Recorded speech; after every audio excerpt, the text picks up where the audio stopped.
how many times must I tell you? You must never put your life on the line for me. Mother has always had a fascination for Lord Mortimer, but has never wanted to tell me why. We are doing our utmost to find your mother as quickly as possible. Without your mother, hundreds of men of the cloth would have gone to the guillotine. All I can tell you is I'm looking for my sister. Do you believe your mother capable of torturing a child? An agreement for cannons. Lord Mortimer assured me that you are to take over the project on behalf of your mother. Johann Christoph von Wollner, Minister of Religious Affairs, and Jacques Peroux, French Revolutionary Tribunal Judge. You will find that Lord Mortimer is not what one would call conventional, Monsieur de Richet. Monsieur de Richet, I am arresting you for the murder of Elizabeth Adams.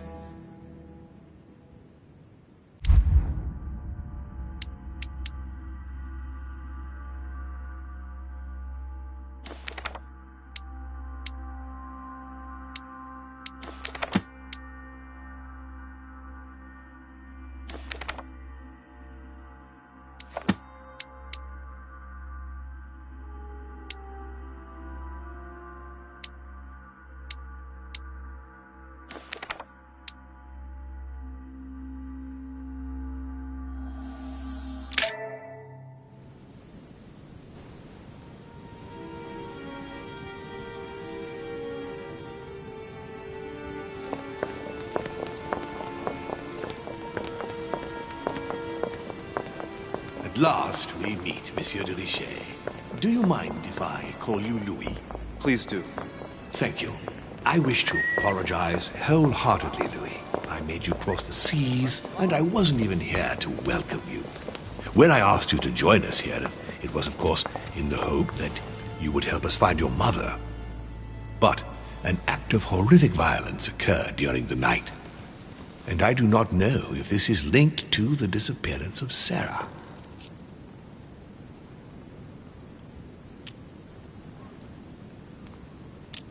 What are you getting at? What act of violence? We found Elizabeth Adams' body in her room. She was brutally murdered, stabbed several times. I'll get straight to the point, Louis. According to the initial elements at my disposal, you were the last person to see her alive. Yes, last night we, Do you suspect me? I want you to tell me everything that happened last night and leave nothing out. Tell me, how did the evening begin?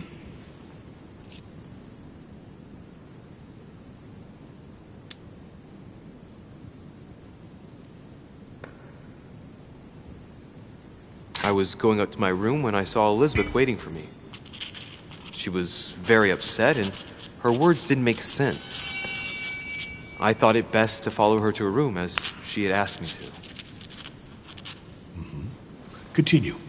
She insisted we have a drink, without which she refused to confide anything. What exactly did she want to speak about?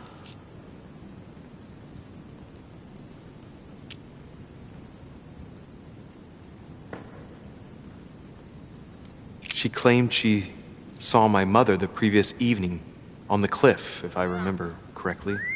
Interesting. I will send someone as soon as possible. But do go on. I refused to go on drinking with her. She already seemed drunk and her conversation became confused. So, then she ordered me to get out. If only I'd stayed. Don't blame yourself, Louis. How could you have known? But thank you for this new information.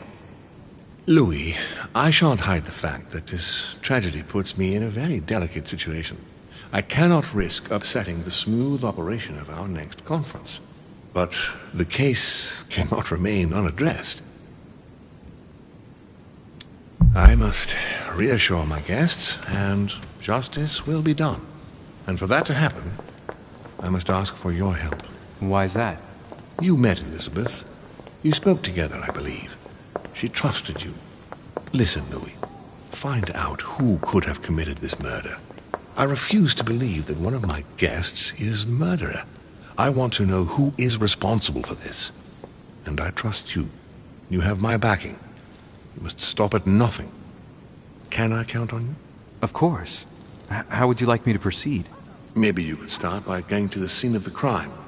Elizabeth was attacked in her room.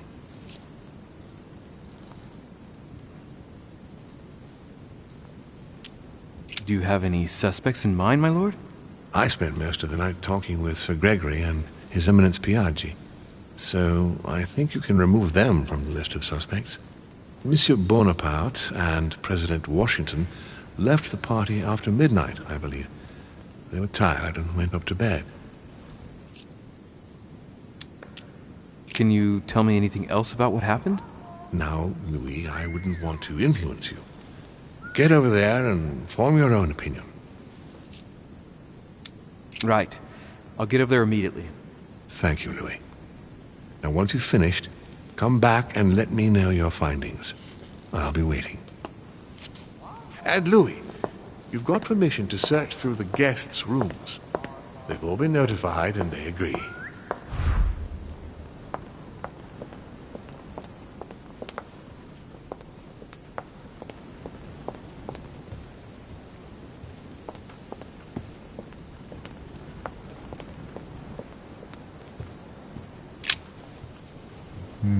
Which four-letter word could open this?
Which four-letter word could open this?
Your Eminence, I imagine that you've heard the news about Miss Adams.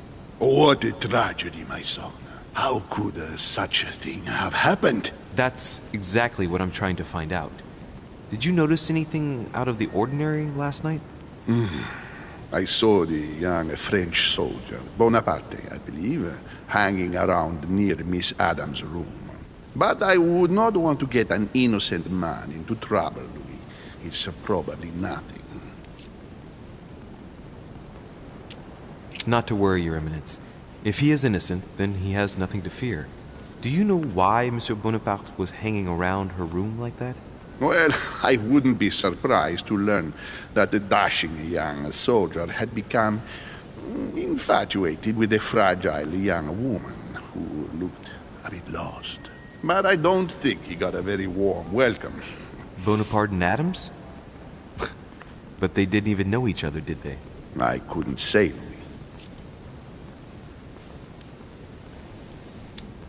But if I were you, my son, I would talk to Monsieur Peru.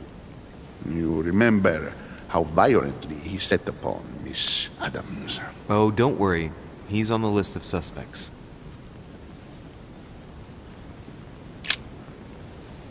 What a tragedy, my son. How could such a thing have happened? That's exactly what I'm trying to find out.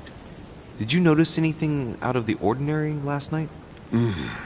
I saw the young French soldier, Bonaparte, I believe, hanging around near Miss Adams' room.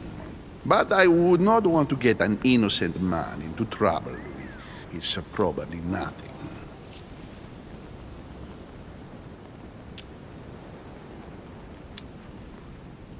But if I were you, my son, I would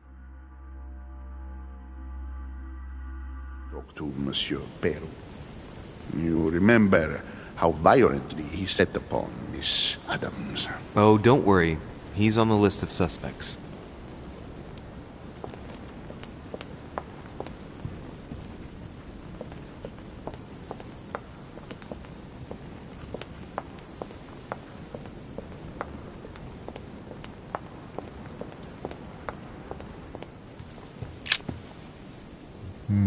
Which four-letter word could open this?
The nightmare painted by Fuseli in 1781.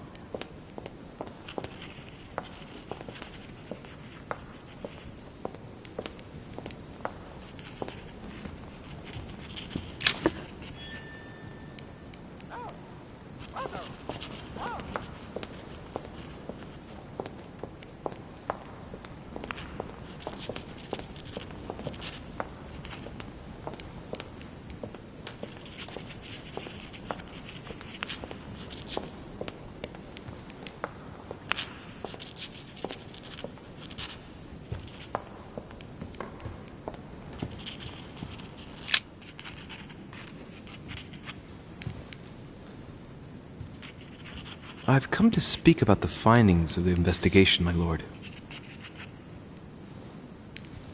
I'm listening, Louis.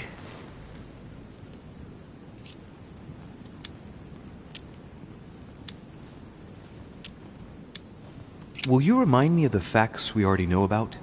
Elizabeth Adams was killed last night, but Piaggi was with Holm and I until late at night. As for Bonaparte and Washington, they left us after midnight, both tired. I believe I've identified the murderer. Really, Louis? All right, then. Please, think carefully before you give me your answer. This is a very, very serious accusation. I'm going to need a bit more time to review my findings about the crime. I do understand. All the more so as it's crucial not to make any mistakes when it comes to naming the culprit.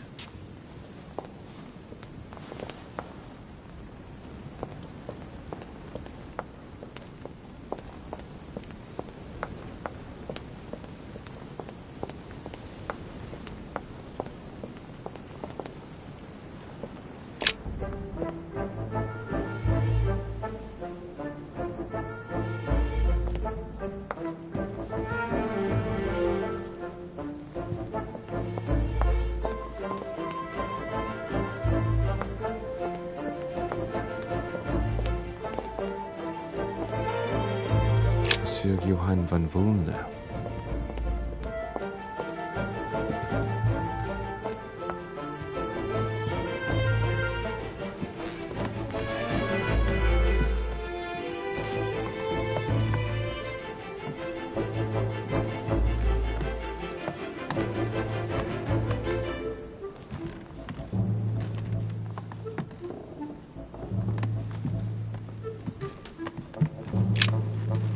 Good day, Monsieur de Richet. Mr. Volner, are you looking for anything in particular? Next to Elizabeth's room? No, nothing special.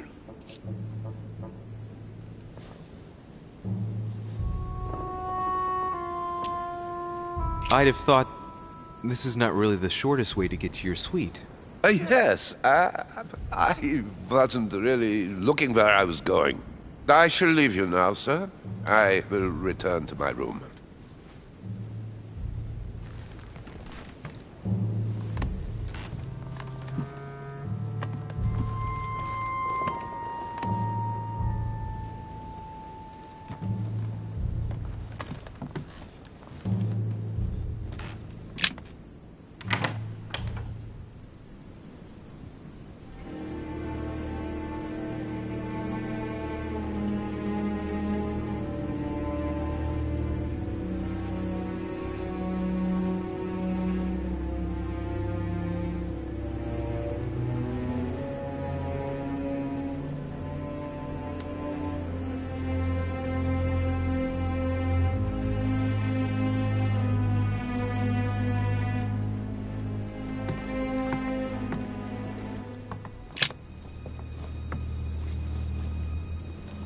A chest with a half-circle pattern.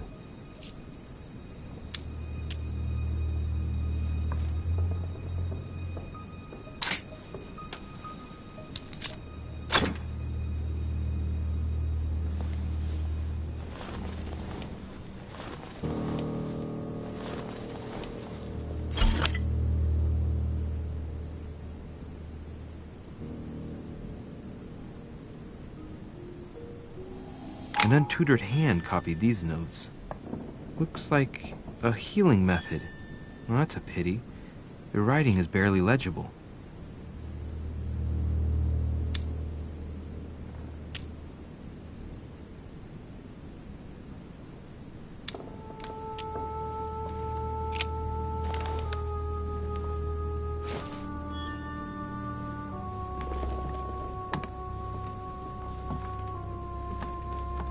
Has Sir finished with this room? No, I haven't gone over everything yet. Sir may take his time. When Sir would like to leave, Sir has only to tell me. My dear Elizabeth,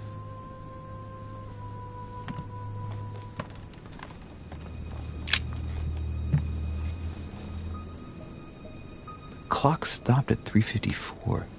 If it was smashed during the murder, then I've just established the time of the crime.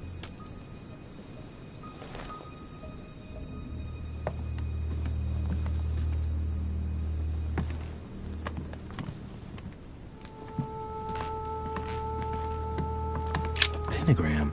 What the hell's been going on here?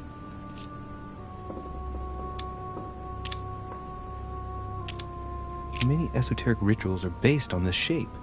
Could Elizabeth have been sacrificed during an occult ritual?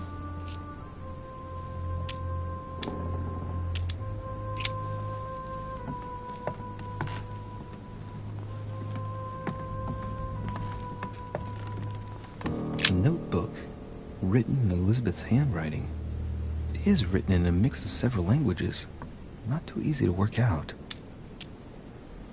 It looks like a mixture of medieval Latin and Anglo-Norman. It is difficult to make sense of this jerky writing. I can make out some passages, though.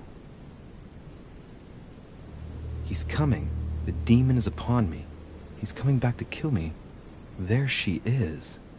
Death has come to finish me off. I've just run into her son. That was her last entry. What tortured writing.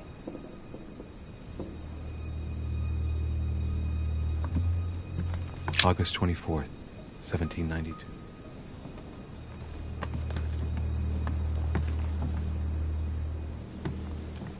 August 24th, 1792. Elizabeth, I am driven to despair and doubt there is any point in writing to you. I'm not even sure you'll receive my letters. 30 November, 1791. My dear Piece of fabric. High quality at that. I'd say it's silk. Going by the texture and the gray hue, it must come from a dress, that kind that women of quality wear. It's a travel dress. The silk has been lightly waxed to protect it from bad weather. And I know the very woman who came up with the idea, given all the traveling she does. My mother. God help us. Why did she come here in the first place? The material appears to have undergone abnormal wear and tear. She must have been scouring the countryside, and that doesn't look good.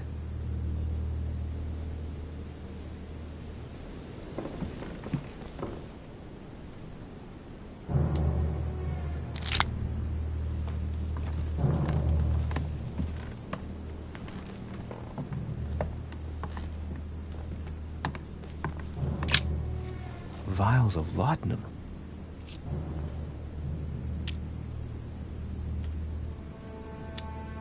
The label shows that this laudanum comes straight from America.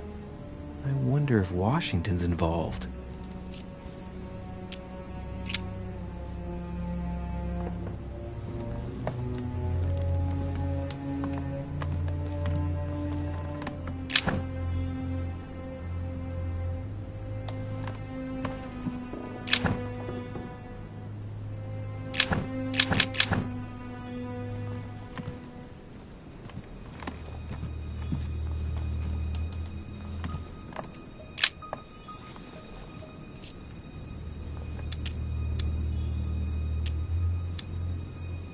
The blade is short and thin, well sharpened, apparently.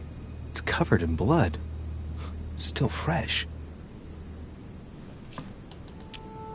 The lower part of the handle is unsullied by blood. The murderer gripped the weapon so tight that there's no blood where he held it. The handprint indicates a small and slender hand.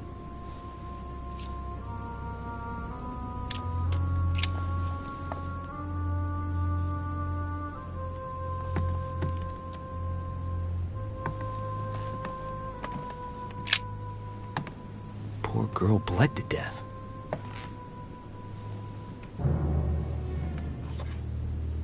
Whoever left that footprint has boats for feet. That's at least a size 15. Where's a size like that here? Peru?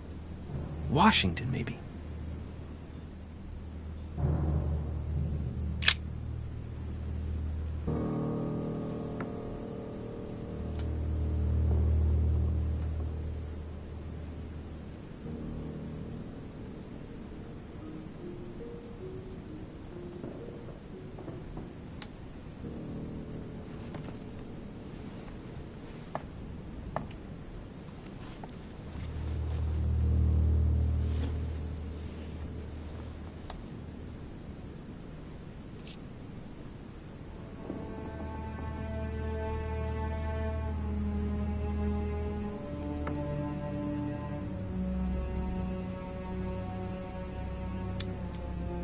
There are numerous marks on the body.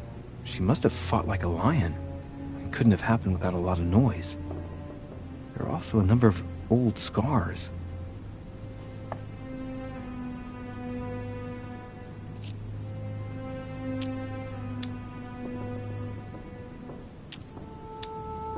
People who scar themselves in this way generally do so to relieve some kind of psychological suffering. By trying to master the pain, they establish their self-control.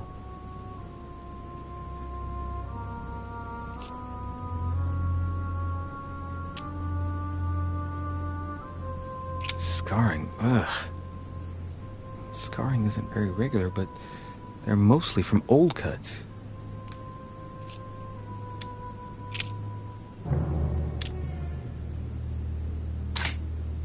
Ancient Greek. Let's see what it means. These are sacred chants intended to protect their bearer. But from whom? Or from what?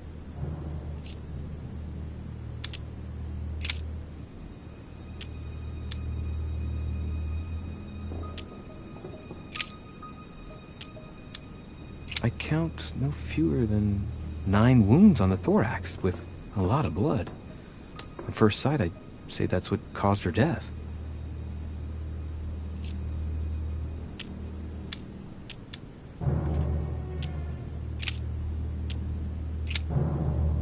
I see no sign of bruising on the skull. The only clue is a scar from a previous craniectomy. Poor Elizabeth, she must have been very young when she went through all that. That's torture.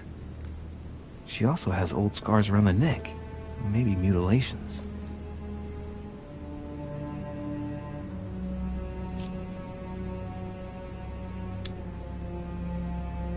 She bled from the nose.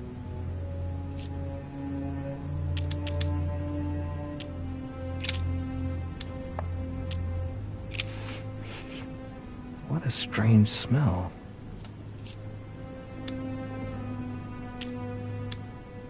Laudanum. Certain courtiers use it to get drunk. If taken in large quantities, it can provoke fits of madness.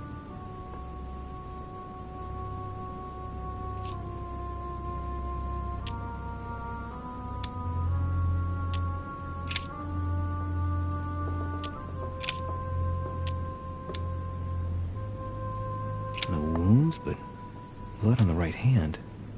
Nothing on the left except that tattooed symbol.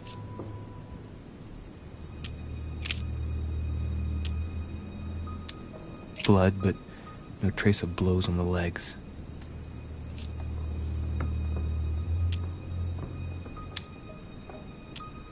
More tattoos, similar to those on the rest of her body.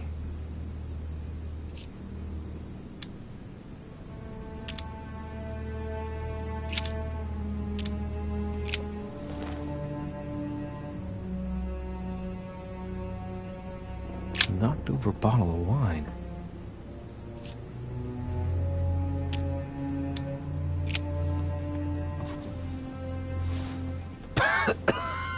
Same thing Elizabeth served me last night. Still just as disgusting. I don't know what's happened to this wine, but it's undrinkable.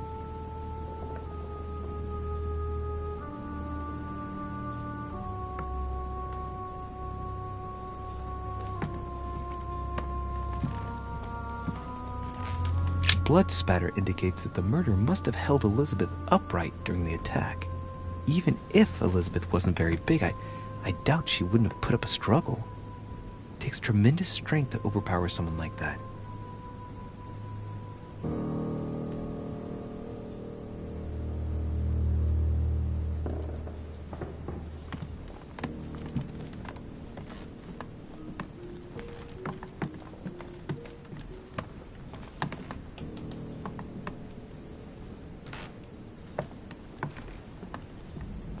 Huh. The talisman that I gave back to Elizabeth. I can't exactly say it brought her good luck. Huh. The talisman that I gave back to Elizabeth. I can't exactly say it brought her good luck.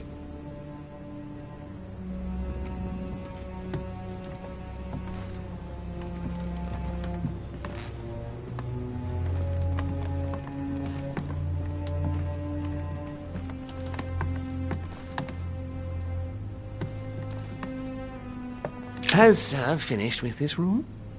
I know enough now. Thank you. Very well, sir. Sir may return whenever need be. I shall guard the door. Has Sir finished with this room? Do you know who could have made such a mess of this room? Miss Adams, sir. We were given orders to leave the room as it was, so as not to rush her. Did she have a fight with someone to get the room into this state? Not that I know of, sir. Miss Adams would sometimes throw a tantrum, during which she would destroy anything that came to hand. Lord Mortimer told us not to enter the room. Thanks for that information. You are welcome, sir. Has Sir finished with this room? I know enough now. Thank you. Very well, sir. Sir may return whenever need be. I shall guard the door.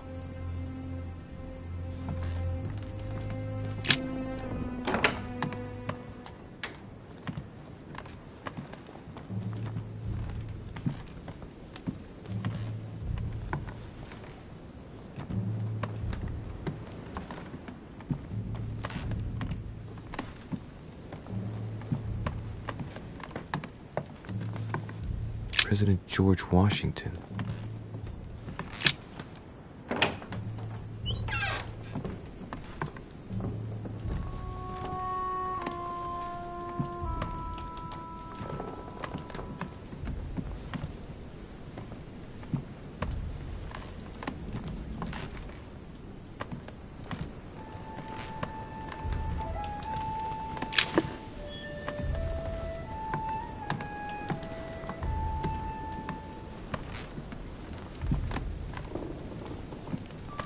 Portrait of George Washington.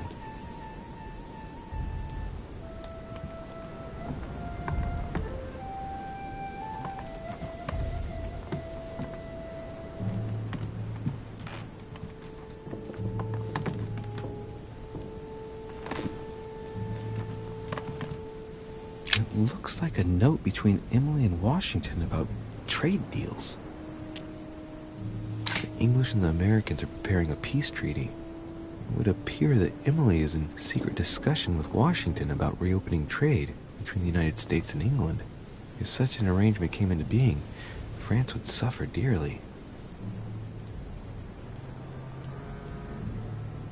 My dear George, I'd like to invite you to join me as planned at my place. I have a project to show you.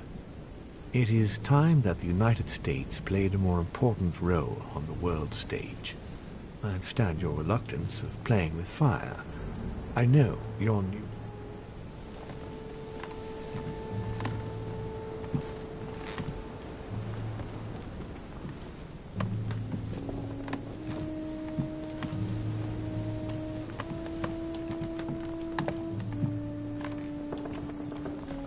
A map of Vermont.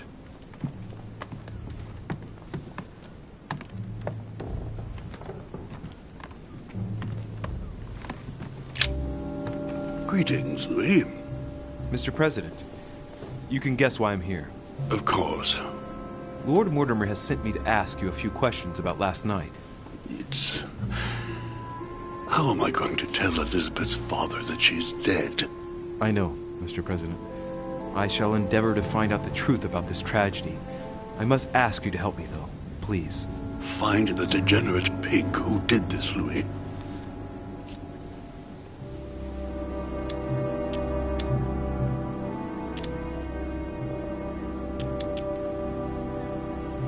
I'm talking to all the guests to find out who has an alibi and, well, who doesn't, Mr. President. Can you tell me what you were doing last night so that I can strike your name off the list? I spent the night right here, reading. All night? Exactly. Emily stopped by in the middle of the night, you can ask her. She wanted to talk about some business we have in common. Anything whatsoever to do with Elizabeth? Not at all, Louis. A business matter.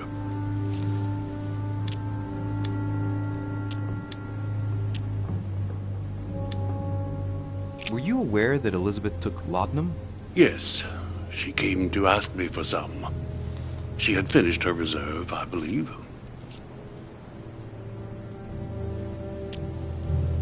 Did she tell you why she was so desperate to get some, Mr. President? She said she had terrible migraines that wouldn't go away. More likely for the voices she heard, not the migraines. Tell me, Mr. President, had you spoken to Elizabeth since your arrival? You know her father. You thought she was dead. No, I didn't. And I believe I'll be taking my remorse with me to my grave. I wanted to, but I didn't know where to begin. You can't blame yourself. You couldn't have known that her days were numbered.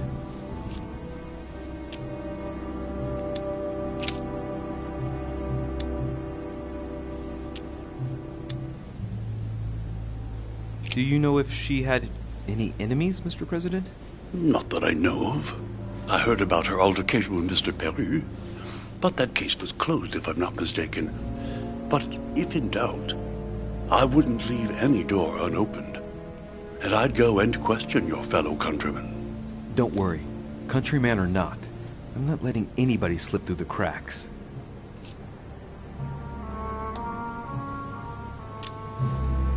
Do you know why she came to the island?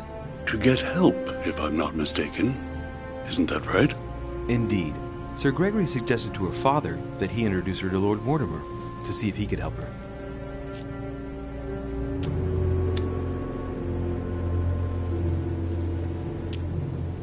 Yes, Lord Mortimer has a talent for healing, apparently. I'm not surprised Sir Gregory advised her to come. Agreed.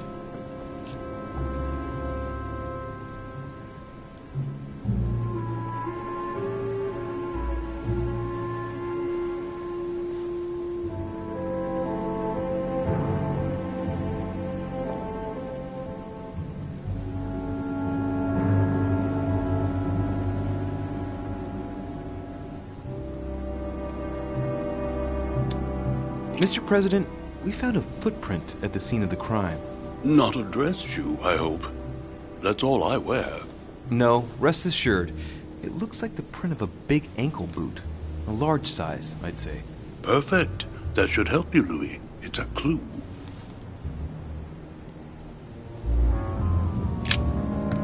Greetings, Louis. I shan't keep you any longer, Mr. President. Feel free, Louis. If there's anything I can do, just ask. Thank you, Mr. President.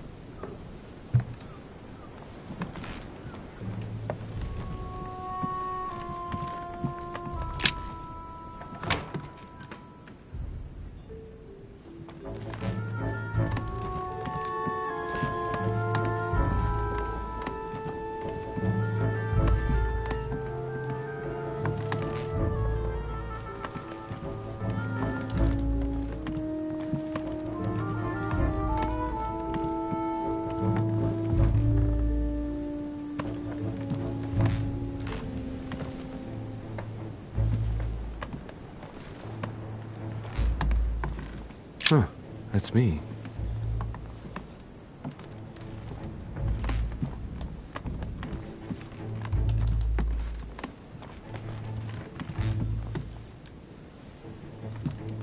Duke Manuel Godoy.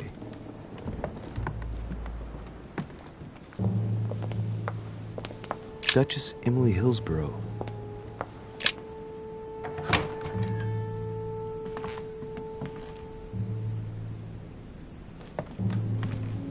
King George III in coronation robes. Nice touch for the room of an English duchess.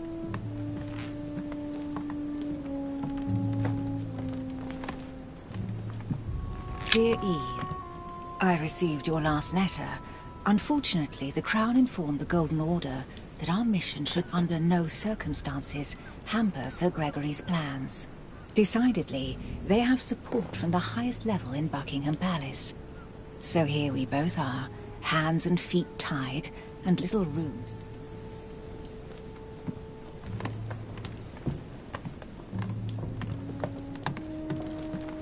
The Lady's Waldegrave by Reynolds, painted upon the request of the Waldegrave family, in an effort to find them a husband. Displayed like meat. It's disgusting. Golden elixir. I'll keep it for later.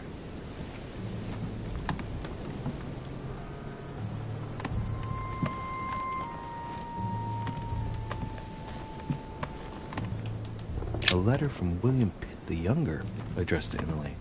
He's the present Prime Minister of the United Kingdom. Emily has indeed some powerful backers. Madam, thank you for consoling the Queen. The King's situation is worsening, but I wager he'll recover from this present fit. Next time you speak with Her Majesty the Queen, would you please be so kind as to ask her to look into my petition to raise taxes with the king? I will personally see to it that our name...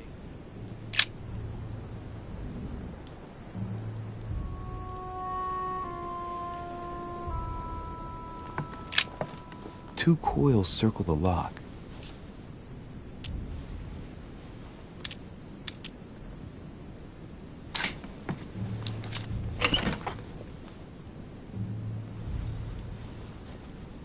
Dear Gregory, thank you for the information. I've managed to find out about the names you gave me. George Washington is a man you can trust. In spite of his obvious talent for politics, he has remained upright and honest. On the other hand, as you may well know, he is already doing business with Lord Mortimer. It will be more difficult to approach him. Napoleon Bonaparte was unknown to me until today. He's a passionate young French soldier for whom Mortimer predicts a promising future. I have no space left. I'll retrieve it later. Dear Gregory... I have no space left. I'll retrieve it later. Queen Charlotte. All the royal family of England is there from what I can tell. A letter from William Pitt the Elder addressed to Emily. He was the English Prime Minister. This letter dates from 15 years ago now. Madam, I shall never thank you enough for all your care and attention. I shall be indebted to you until my last breath. If you have any request...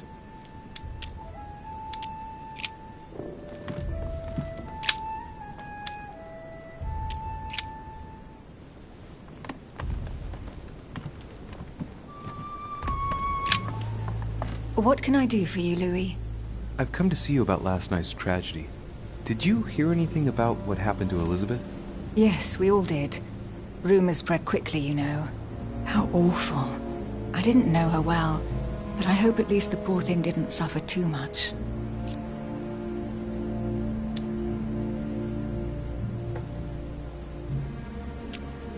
Death came quickly.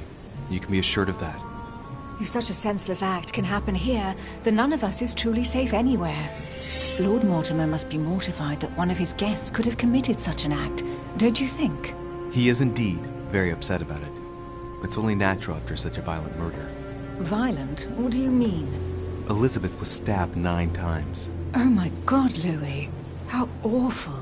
The murderer must have had a serious grudge against her to set upon her like that. It must have been a crime of passion. Do you know what happened exactly? In fact, Lord Mortimer has asked me to look into this case, Emily. Really? Are you Lord Mortimer's snoop now? I'm doing it for Elizabeth, not to please Mortimer. Good for you. Quite right, too. Have you found out anything?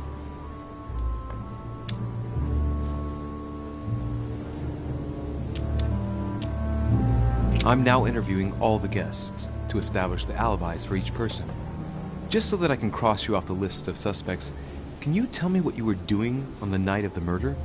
Am I given to understand that I'm on the list of suspects? Don't take it the wrong way, but I must consider every possibility. Well, if you absolutely wanted to be sure of my activities that evening, you only had to join me, you know. I know, Emily.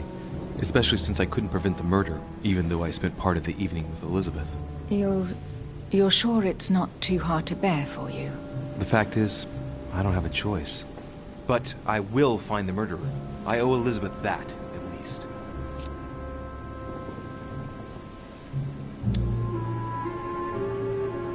Did you and Elizabeth get to know each other? I must admit, Louis, I didn't take much interest in her.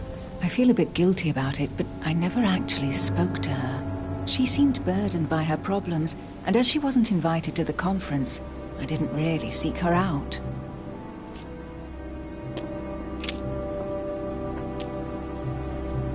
I hear you were in discussions with the Holy See. Oh, either His Eminence can't keep his tongue from wagging, or you've been poking your nose where you shouldn't, sir. Even so, Emily, you're raising a royalist army. That's no small matter. And you are straying from the subject. Is there anything else you wanted to ask me? Tell me, Emily, what's the nature of your relationship with Washington? Oh, come off it, Louis. You're not going to go into a jealous rage, are you? No, I can assure you of that. That has nothing to do with it.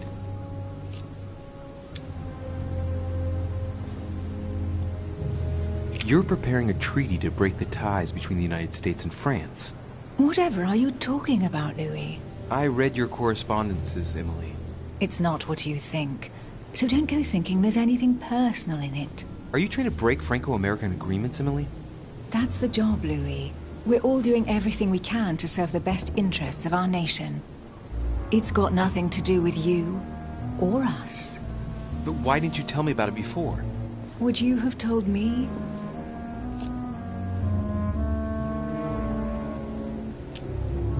I found a torn piece of dress in Miss Adams' room.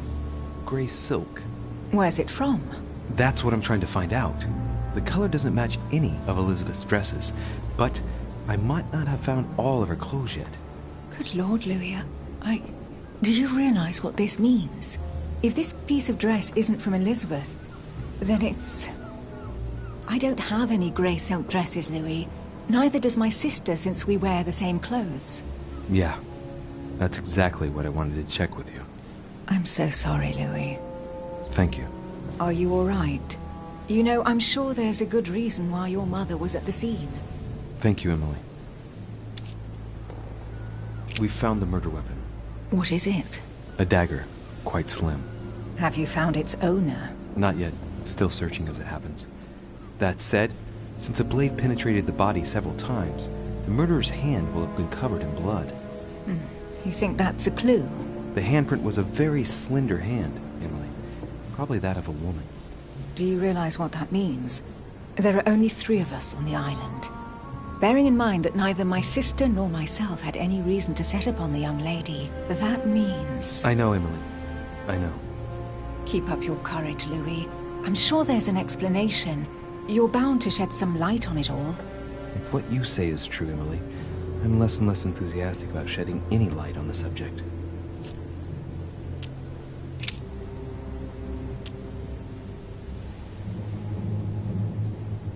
I won't keep you, Emily. Thank you for answering my questions. See you, Louis.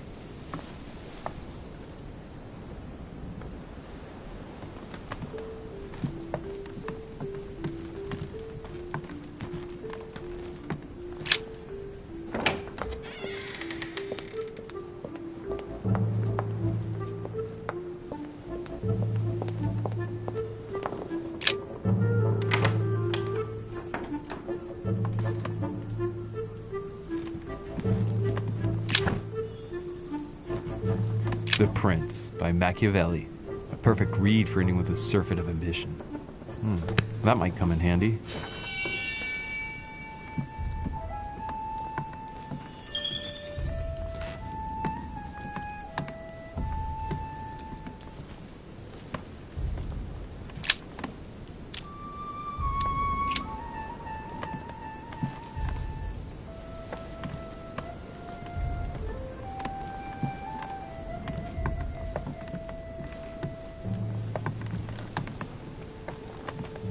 French actor Talma is Nero in Britannicus, the last emperor of the Caesar dynasty. A fragment of amber.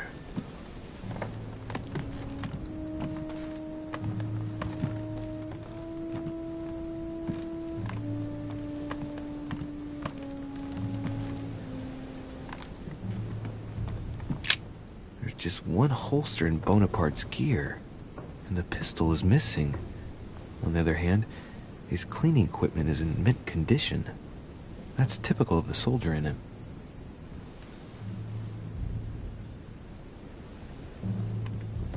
My dear Napoleon, as previously agreed, I would like to ask you to join us in January on my island to participate in the High Society meeting organized for the occasion. We shall be able to continue our discussion about our project.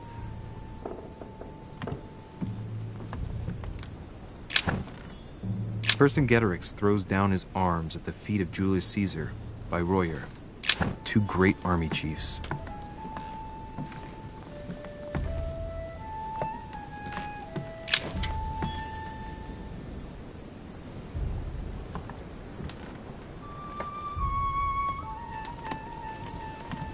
It's a beautiful weapon. A lovely damask blade. It's marked with the initials of the manufacturer in Versailles. My dearest son, I'm writing to implore you to act quickly. The situation is rapidly worsening here. Paoli continues to steer our motherland, Corsica.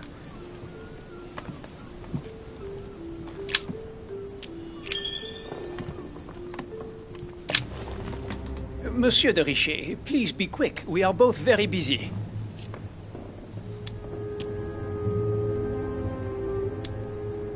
Did you hear about young Elizabeth? Indeed, it is deeply regrettable. Lord Mortimer asked me to... I know. You no doubt want to know my alibi. I spent the night downstairs playing cards. Can you tell me who was present at the game, please? Well, there were Lord Mortimer, President Washington, and Sir Gregory. Thank you. Ah, and His Eminence Piaggi as well. Excuse me, I nearly forgot him. Poor soul. Did any of you leave during the game? Not that I know of, monsieur. I didn't exactly spend my time noting the other guests' comings and goings, but I don't think so. Thank you. Did you notice anything unusual during the evening? Nothing at all, except the luck of the devil of Lord Mortimer and Sir Gregory at cards. Did they win much? Oh la la, monsieur, they cleaned us out more like. But I plan on getting it all back before we leave. What time did the game end? I can't say exactly. As for me, I must have stayed until midnight. I was exhausted, couldn't think straight. So I preferred to go up to bed. On your way up to bed, did you notice anything out of the ordinary? No, not in the least. The whole manor was sound asleep. Not really. No.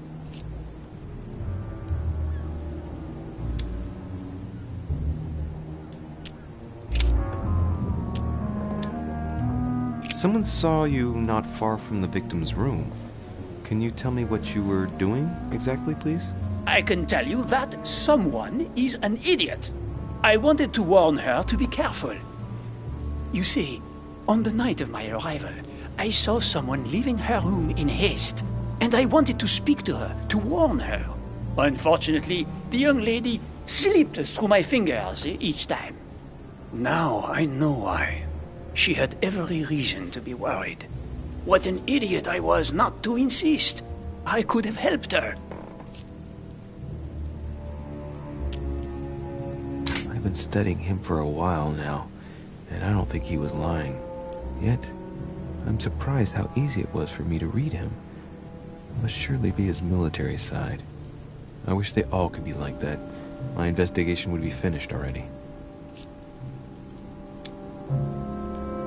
Well, have we finished, monsieur? Exactly. Thanks again for all your answers. Good day.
Sir Jacques Peru?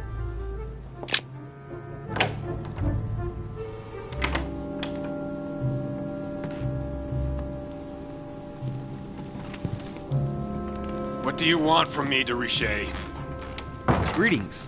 It's fallen to me Cut that... the crap! Get to the point. We both know why you're here. And have you got anything to tell me? What does it matter? It's too late anyway. Do what you have to do and get out.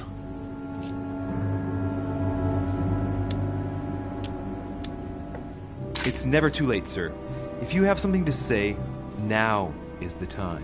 You don't understand. Everything's already written. It's over. Why is he behaving like the perfect culprit? What is it that's already written? I'm not sure I follow you. No, you don't.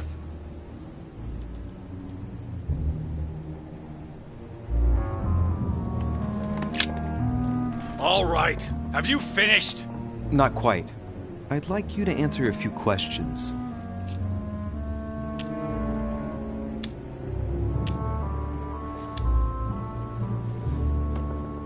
I know you were at the scene. We will save a lot of time if you just tell me what happened. You know nothing at all. Enlighten me then. For now, I have your footprint in a pool of blood. That's right. The only thing you can prove is one of my boots was at the scene. Congratulations, you've wrapped up the investigation.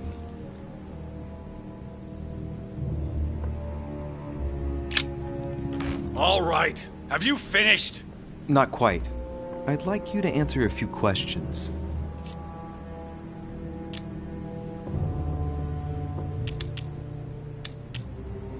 I know you were at the scene.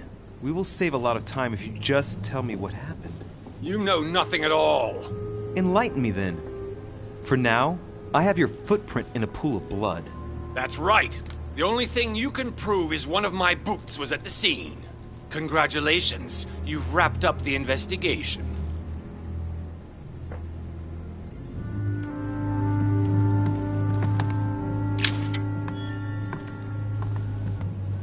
A pattern with 4 circles.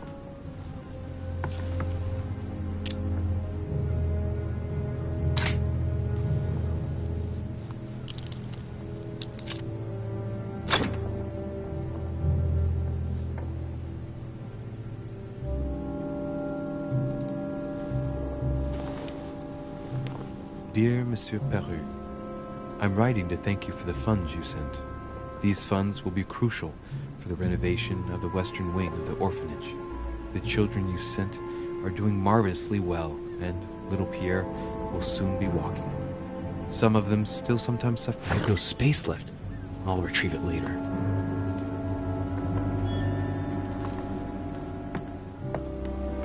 The Massacre of the Innocents, but by Van Harlem.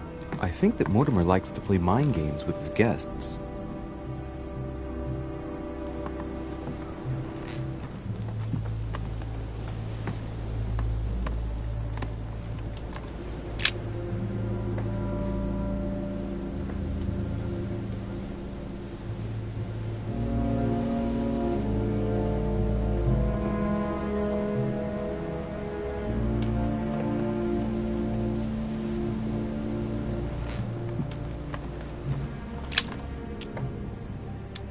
Great, honey.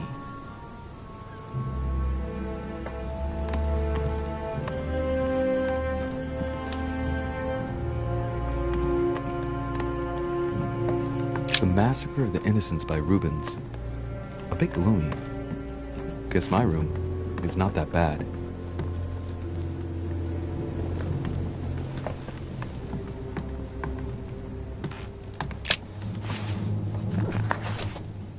Records of the police.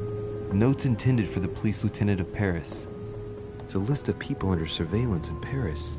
And there's some well-known names on it. This is valuable information. This shouldn't be lying around.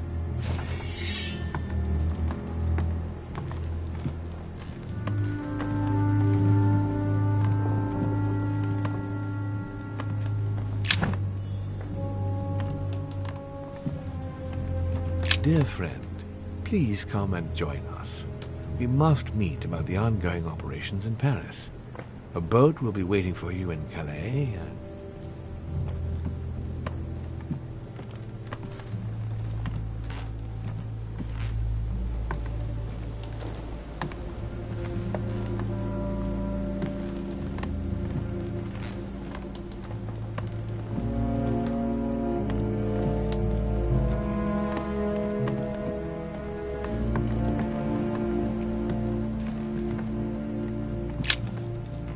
All right. Have you finished?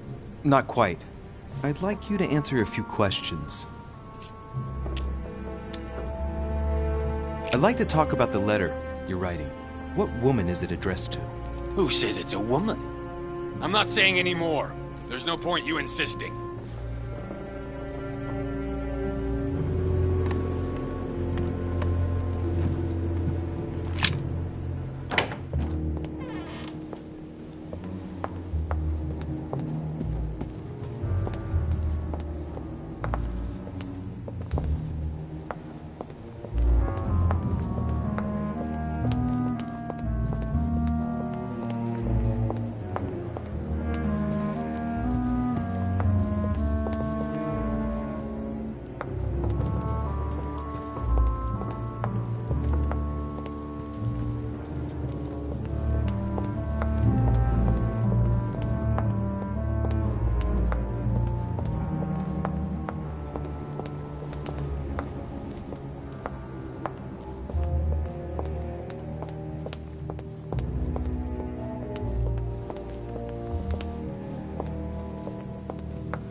What a tragedy, my son. How could such a thing have happened? That's exactly what I'm trying to find out. Did you notice anything out of the ordinary last night? I saw the young French soldier, Bonaparte, I believe, hanging around near Miss Adams' room. But I would not want to get an innocent man into trouble, Louis. It's probably nothing.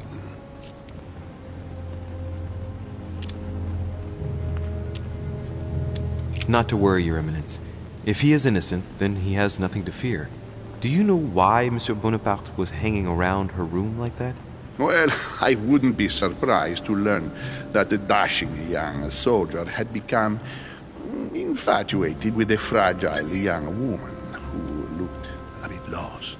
But I don't think he got a very warm welcome. Bonaparte and Adams? But they didn't even know each other, did they? I couldn't say.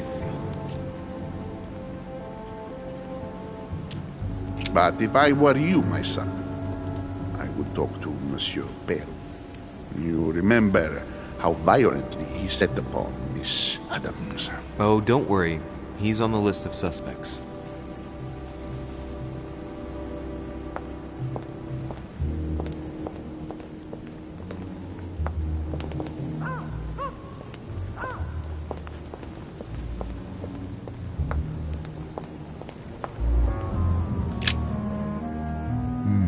Which four-letter word could open this?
nightmare painted by Fuseli in 1781.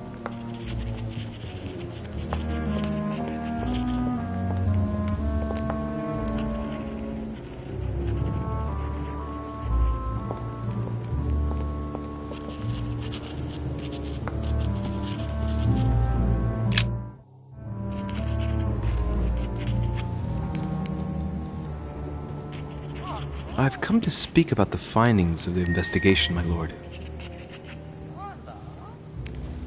I'm listening, Louis.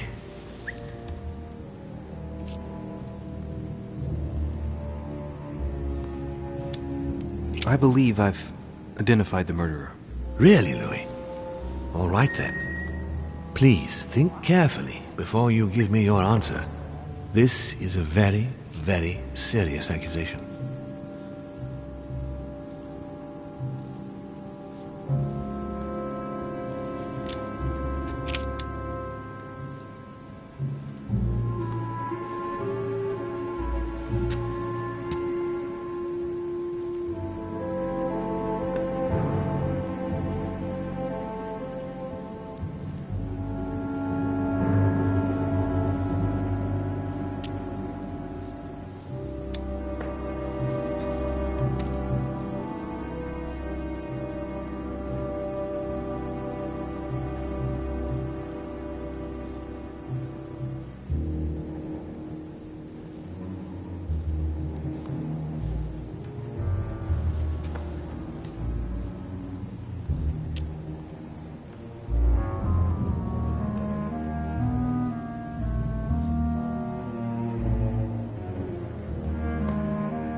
From what I've found out, I believe that my mother is the culprit. Even though I find it hard to accept. Sarah? But why her?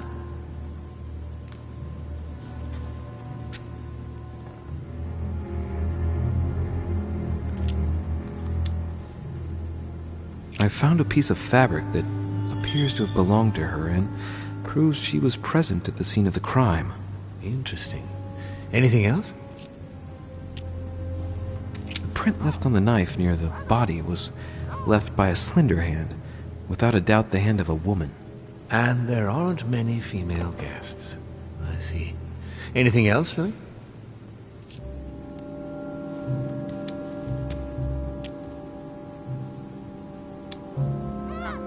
Elizabeth thought that Mother was going to kill her.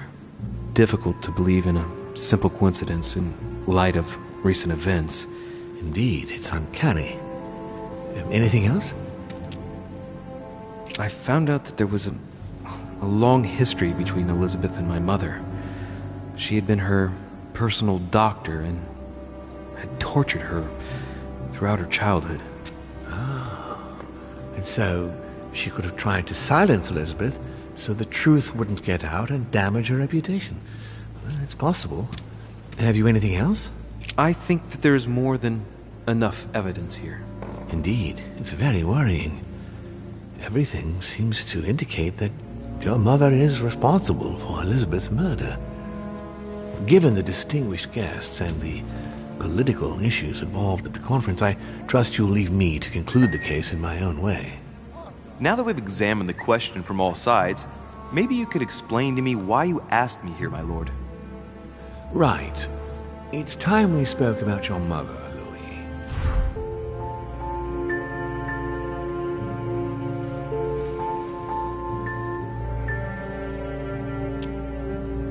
She isn't missing, you know.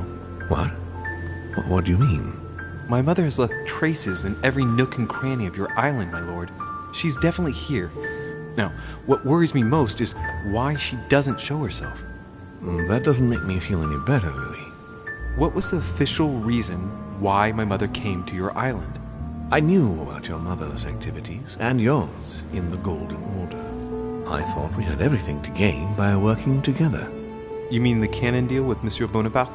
Among others, yes. How did you hear about that? Monsieur Bonaparte came to speak to me about it yesterday, during lunch. I see.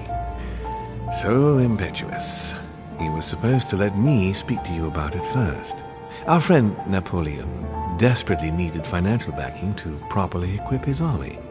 I took it upon myself to back him because I have a firm conviction that he can go far.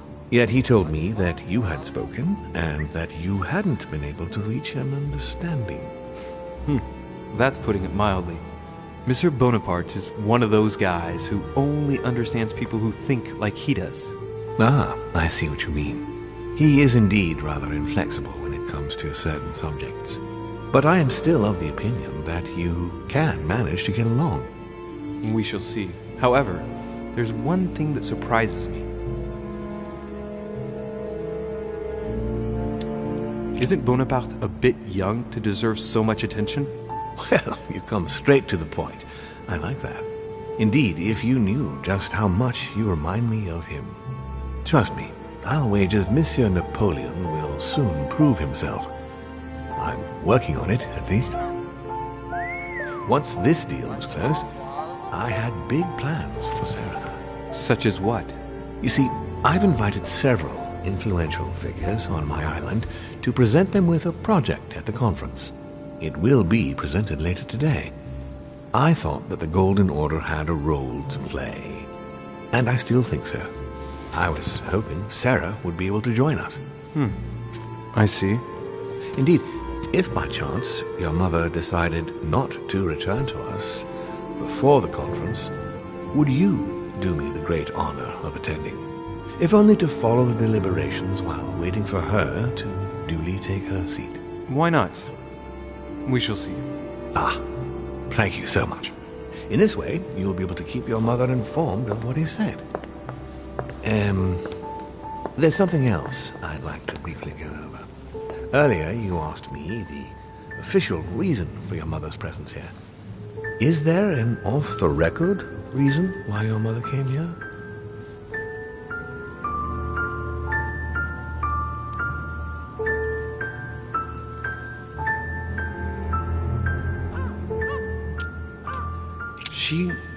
She was looking for someone. What do you mean? In Paris, we were working on a smuggling case to do with occult objects. We had just arrested a dealer who intended to go to you to meet a buyer. My mother was here to find out to whom he intended to sell his stolen treasure. Oh. What was the name of your dealer?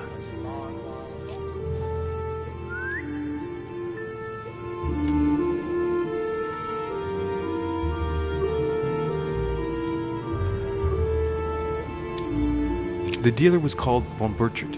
As for the buyer, he was unknown to us. No, I don't know anything about that. There's something I still don't get. In your opinion, why would your mother remain in hiding over several weeks?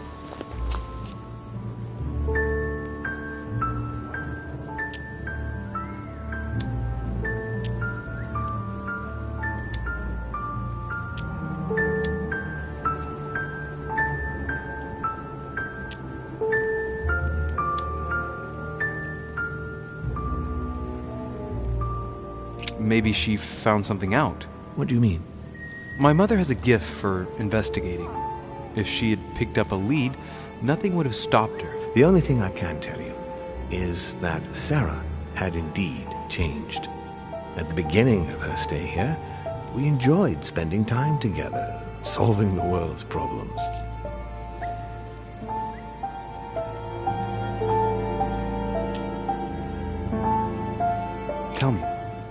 Tell me about her disappearance. Since she disappeared, your mother has been seen once. Her behavior on the evening of your arrival greatly surprised Gregory and myself. she resurfaced to attack Emma, Emily Hillsborough's twin sister. And she shot her with a pistol. Then, before Gregory could intervene, she ran off and disappeared again. I beg your pardon? Hang on. That means my vision on the wharf, it was actually happening inside the manor. Mother shot Emily's sister? The very person she came looking for? Why would she do that?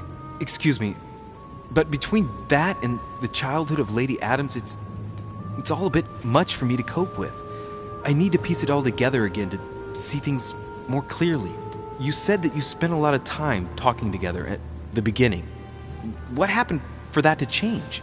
I'm afraid I haven't much to tell you.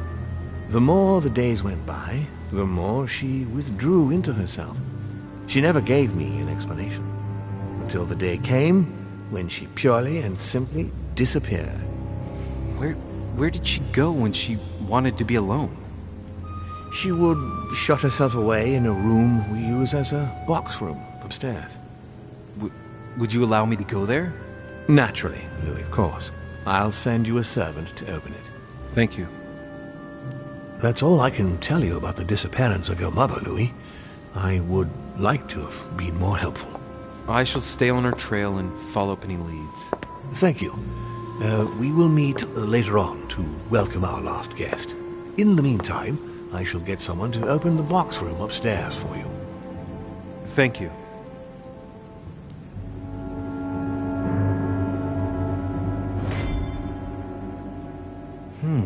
The room is just opposite Mortimer's study.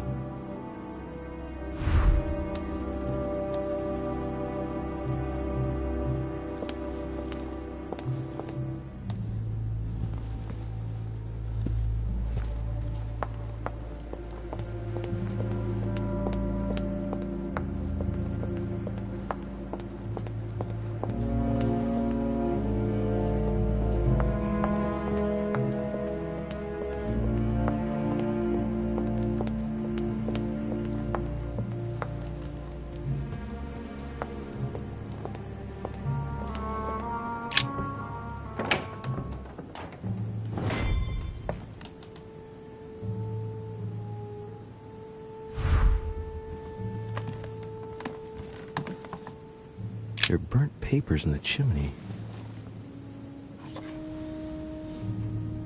There's a legible fragment left. Hey, I recognize my mother's handwriting. She says, we must find a safer way to communicate. Someone is on to us. Trust in my faith in the man with the sword. So Mother had an accomplice here. Who could it be? Who could she be suspicious of? I must find the next part. Faith, sword. I recognize her love of riddles there. Great. Honey. Dante's Paradise. Raise your head and be reassured, for what comes up here from the mortal world must ripen in our rays.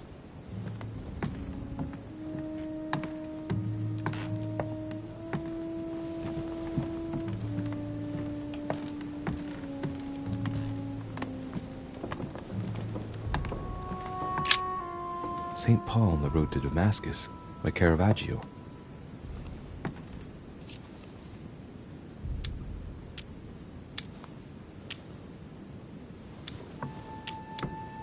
Caravaggio attained a magnificent command of black and the play of colors too. Paul facing an ordeal, the curtains of his illusions being raised, and receives the light from his Savior.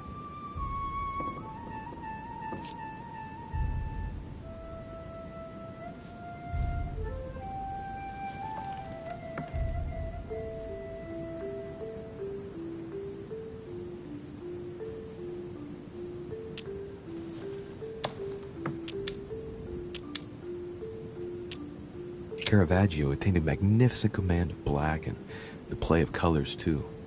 Paul facing an ordeal, the curtains of his illusions being raised, and receives the light from his Savior.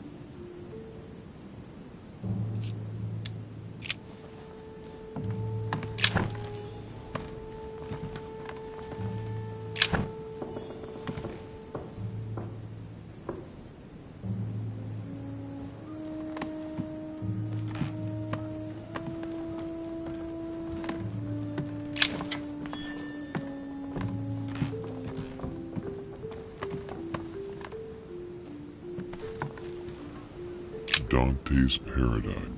Raise your head and be reassured, for what comes up here from the mortal world must ripen in our rays. The door appears to be locked on the other side.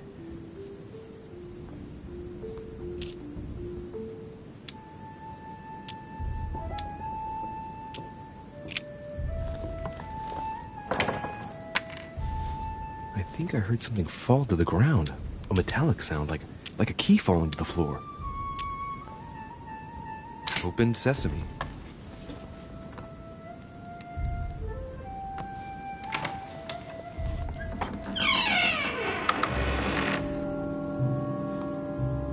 It's open.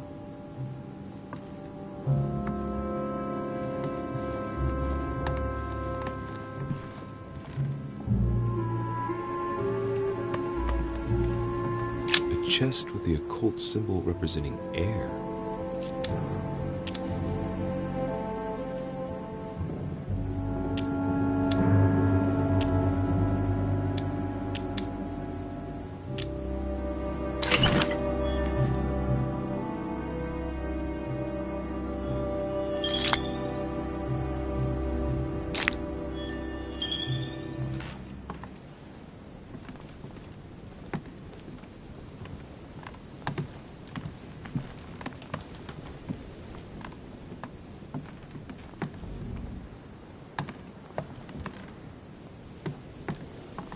The New Testament.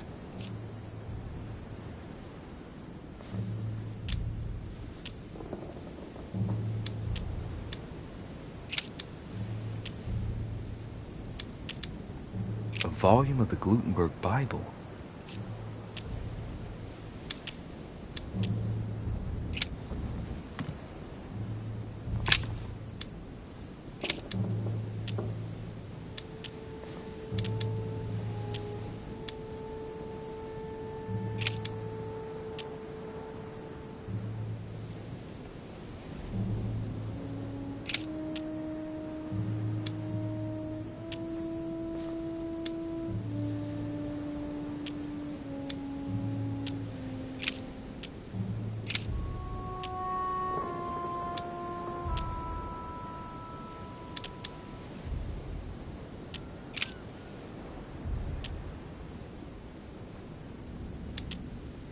I guess I'll just come back later.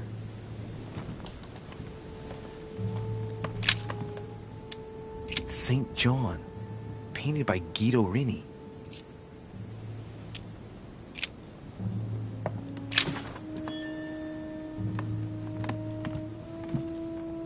Several portraits of apostles, all signed by Guido Reni. It looks like someone touched this commode recently. There are fingerprints on the sheets and in the dust.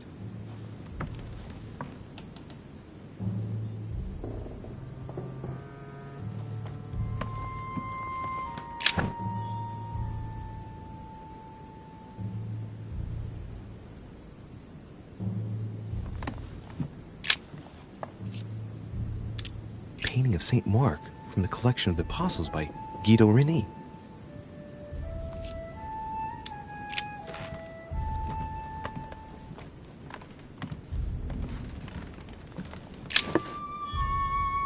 St. Paul painted by Guido Reni.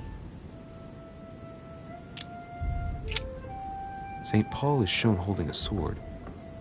Strange. There's hardly any dust, as if the painting's been cleaned recently. There's a small inscription engraved on the frame. Let's take a closer look. This is how Paul spoke to his pilgrims from Rome. Just above that, someone's written down the figure 11 on the painting and underlined it twice. No, what does that mean?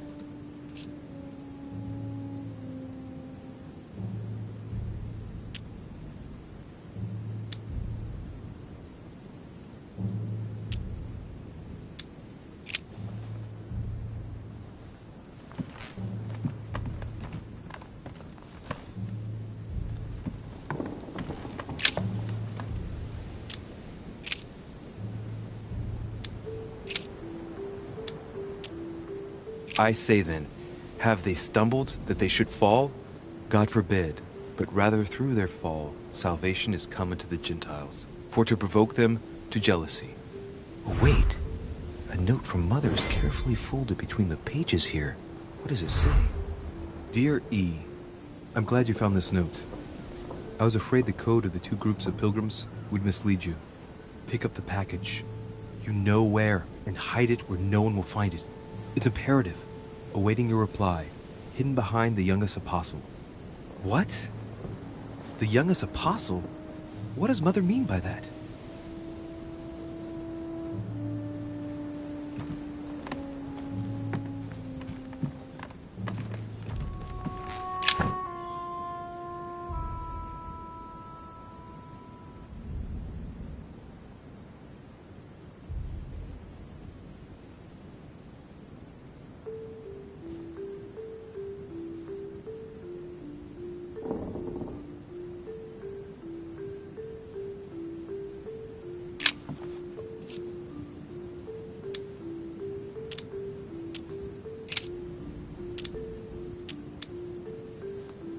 It's too cumbersome for me to unhook here, but judging by the dust, it hasn't been moved for months, if not years. Little characters are engraved on the chest of drawers under the urn. It's a sentence in Hebrew. It says, "Count in the dust." All right, let's do it.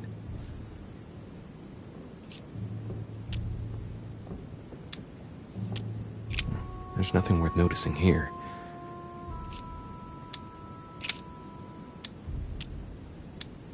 There are finger marks, deliberately drawn in the dust. 8 in all. That's what the message in Hebrew spoke about. Hebrew 8.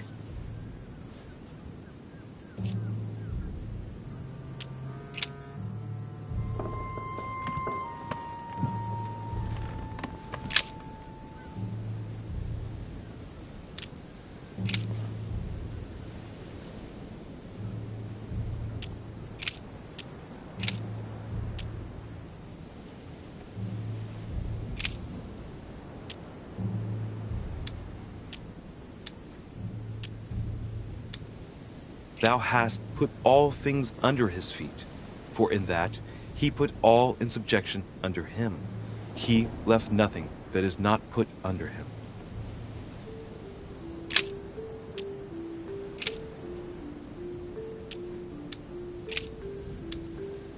But that which beareth thorns and briars is rejected, and is nigh unto cursing, whose end is to be burned.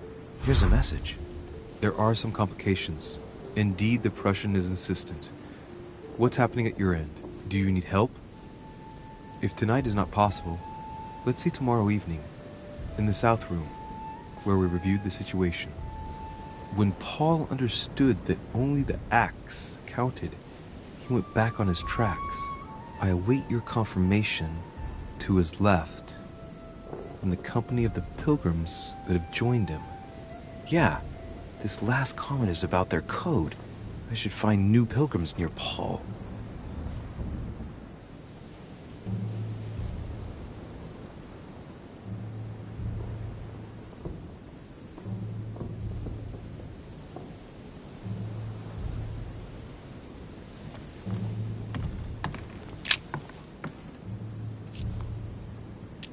The drawing of the Apostle Matthew, painted by Guido Reni. He's represented as writing the word of the Lord, transmitted by the Holy Spirit, who appears here in the guise of an angel.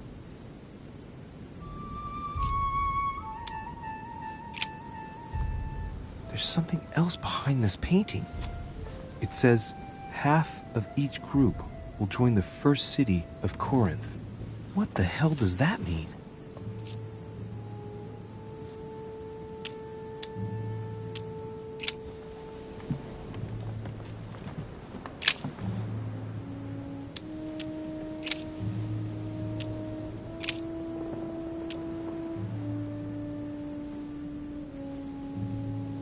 For you are bought with a price. Therefore, glorify God in your body and in your spirit, which are God's.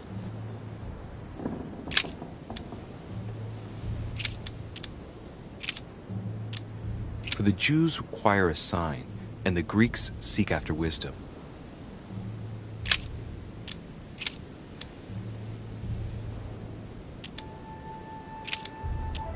If we have hope in Christ in this life only, we are, of all men, most miserable.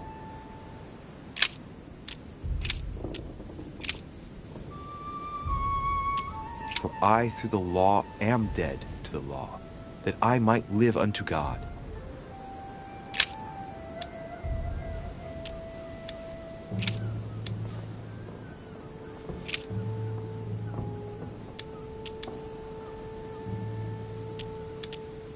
For we are unto God a sweet savor of Christ, in them that are saved, and in them that perish.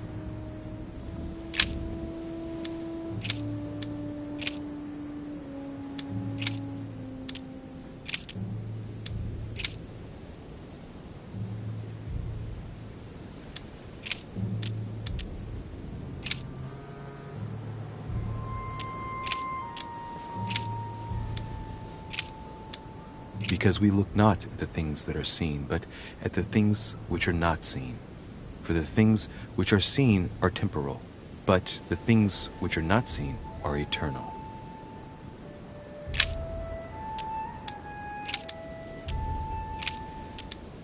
Now I pray to God that ye do no evil, not that we should appear approved, but that ye should do that which is honest. For we are as reprobates.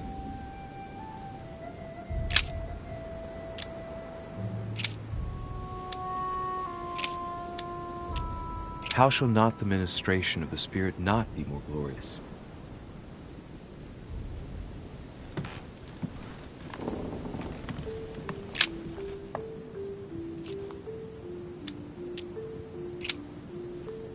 There's something else behind this painting.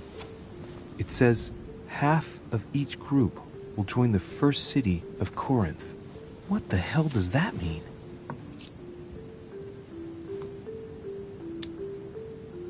A drawing of the Apostle Matthew, painted by Guido Reni. He's represented as writing the word of the Lord, transmitted by the Holy Spirit, who appears here in the guise of an angel.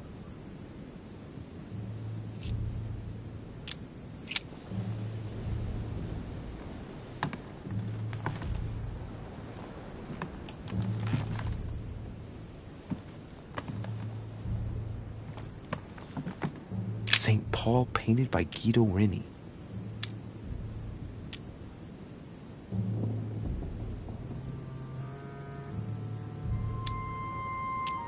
Of the 4 apostles shown in this piece, Paul is the only one who isn't an evangelist. He is the 13th apostle. St. Paul is shown holding a sword.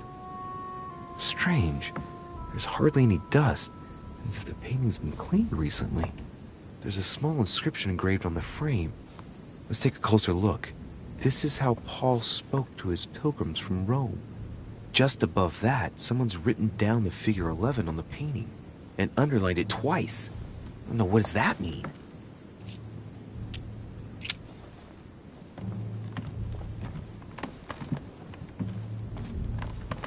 A fragment of amber.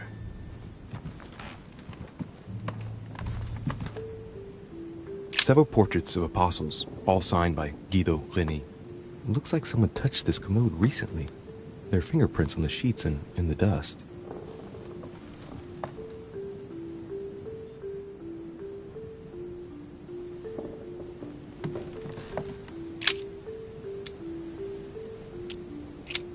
The painting looks like it's been taken down recently. But wasn't my mother said that she would wait for an answer hidden behind the apostle? Ah, of course! There's something written behind the painting. On the second day, the pilgrims will listen to the prophecy of the young apostle. They shall add 1 companion to their left and 3 to their right to complete their rank. What does it mean?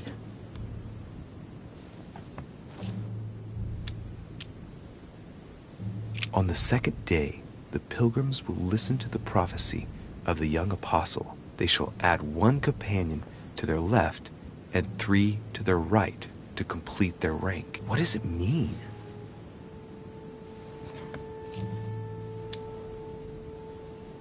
It's St. John, painted by Guido Reni.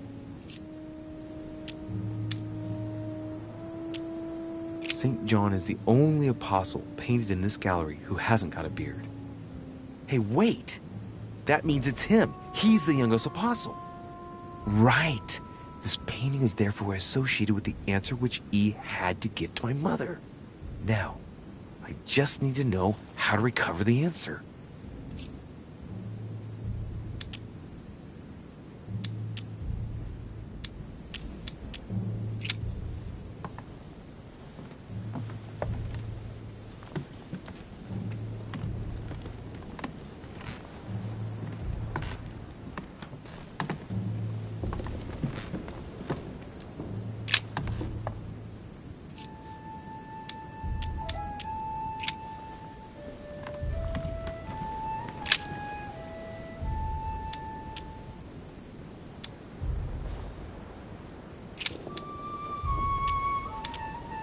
Volume of the Gutenberg Bible.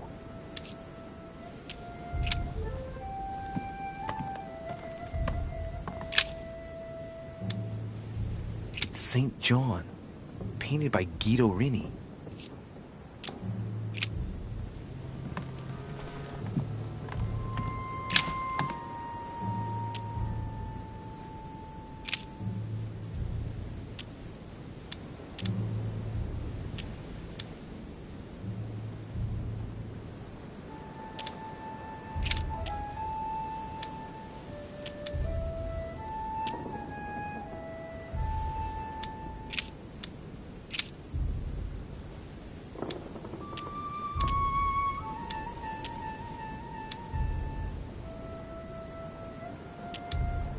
And he, bearing his cross, went forth into a place called the place of a skull, which is called in Hebrew, Golgotha.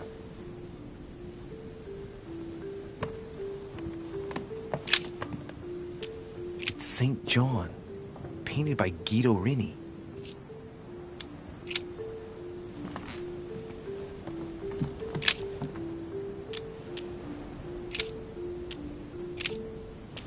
He that believeth on him is not condemned, but he that believeth not is condemned already, because he hath not believed in the name of the only begotten Son of God.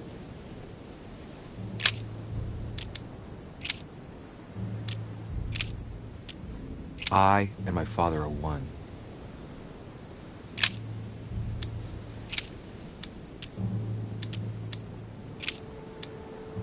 Now there is a Jerusalem by the sheep market, a pool, which is called in the Hebrew tongue Bethesda, having 5 porches.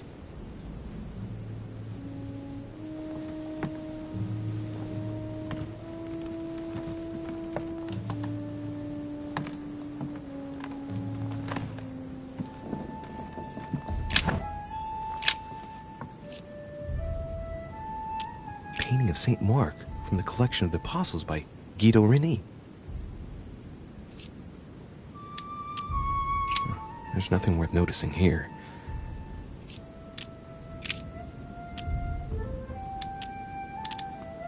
No, nothing of value here. It's too cumbersome for me to unhook here, but judging by the dust, it hasn't been moved for months, if not years.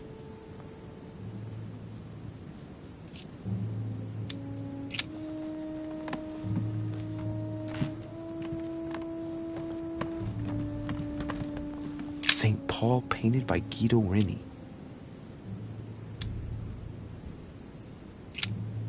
St. Paul is shown holding a sword.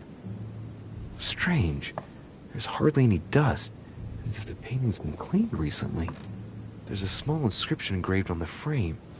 Let's take a closer look. This is how Paul spoke to his pilgrims from Rome.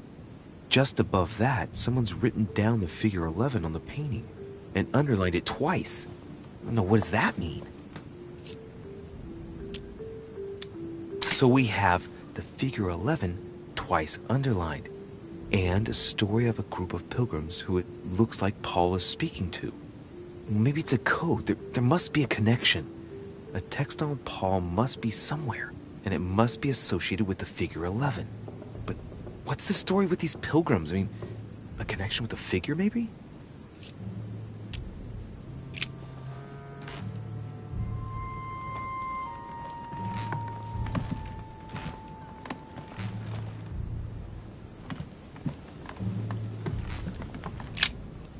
St. Paul on the Road to Damascus by Caravaggio.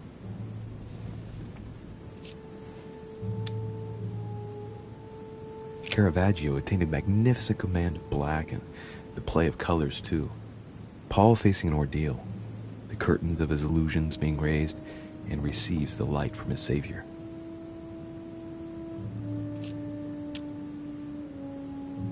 St. Paul is the only saint to be presented twice in these paintings, contrary to the other apostles. How come? This painting has been hanging here for a long time. A lot of dust is built up on it. Well, a finger has drawn a number in the thin layer of dust. I can read the number 4.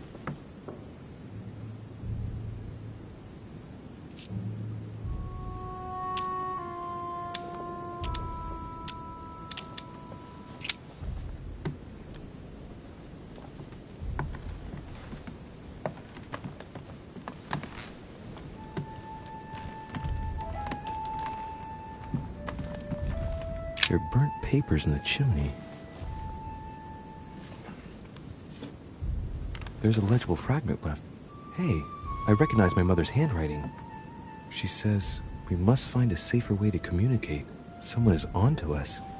Trust in my faith in the man with the sword. So Mother had an accomplice here. Who could it be? Who could she be suspicious of? I must find the next part. Faith, sword. I recognize her love of riddles there.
Because we look not at the things that are seen, but at the things which are not seen.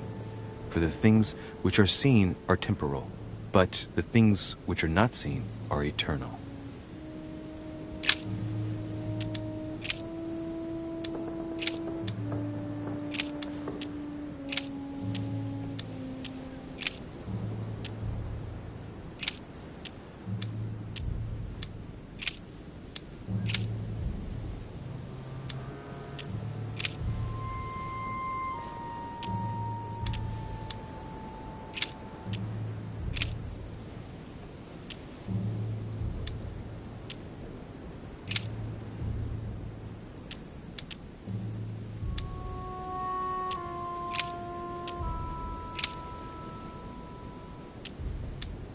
Hereby know that we dwell in him, and he in us, because he hath given us of his Spirit.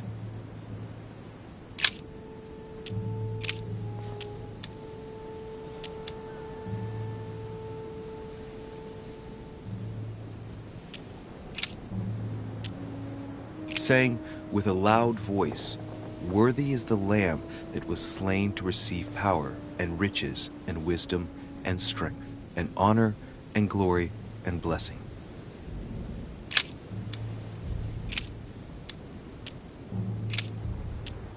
And a voice came out of the throne, saying, Praise our God, all ye his servants, and ye that fear him, both small and great.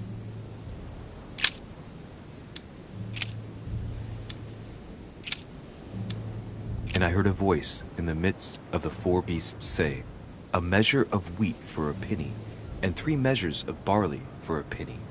And see thou hurt not the oil and the wine.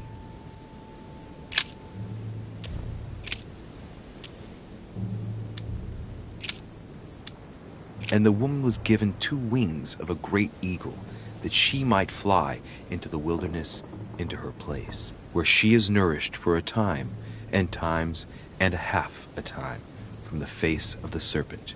Hey, a new note. It's been folded carefully in the corner of this page. The writing, it's not my mother's. S. I found the book in your effects. I've concealed it where no one can get their hands on it. I can assure you, awaiting your instructions, I will hear your reply like he who hears the angel. Hears the angel? What does that mean? Oh, it's probably the place where she was expecting to get the location of the next note.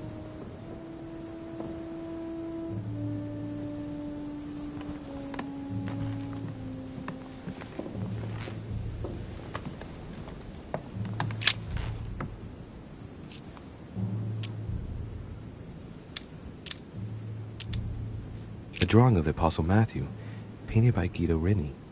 He's represented as writing the word of the Lord, transmitted by the Holy Spirit, who appears here in the guise of an angel.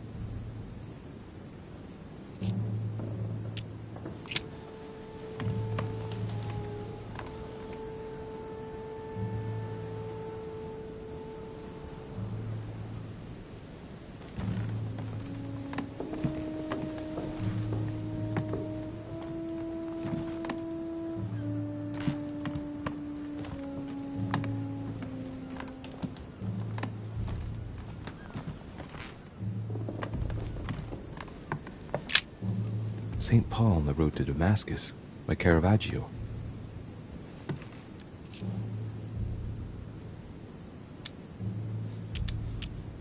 Caravaggio attained a magnificent command of black and the play of colors too. Paul facing an ordeal, the curtains of his illusions being raised, and receives the light from his Savior.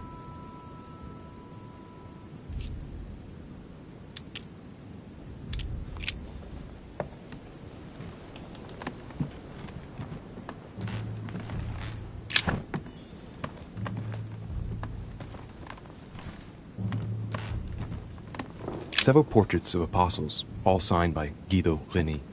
It looks like someone touched this commode recently. There are fingerprints on the sheets and in the dust.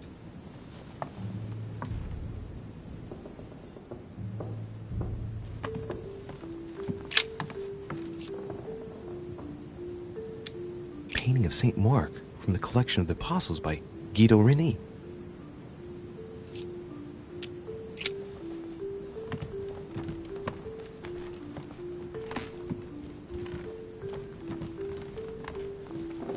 St. Paul painted by Guido Reni.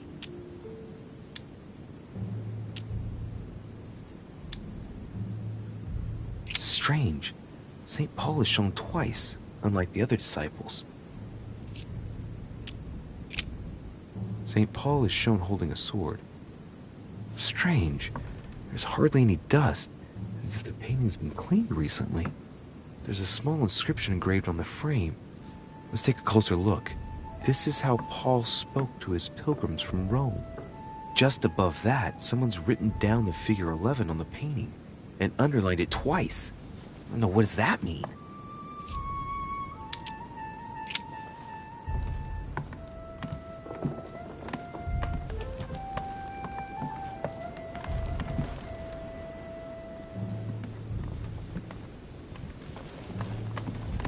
A ruble.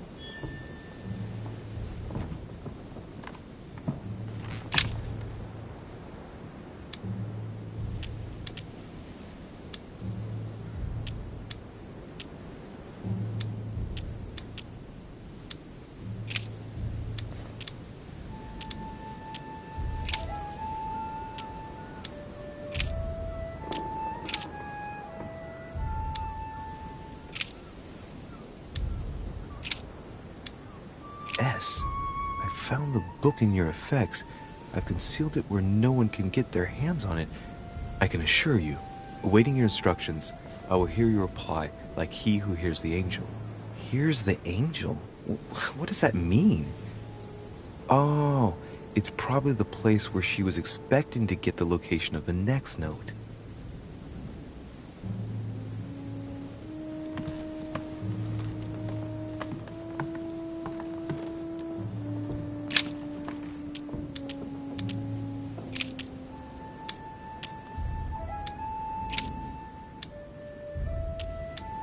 St. John is the only apostle painted in this gallery who hasn't got a beard.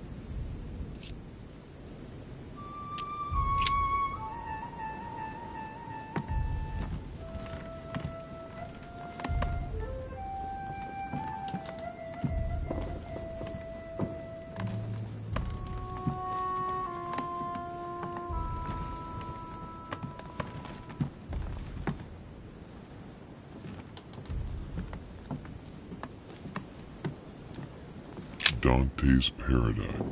Raise your head and be reassured, for what comes up here from the mortal world must ripen in our rays. What is this disc?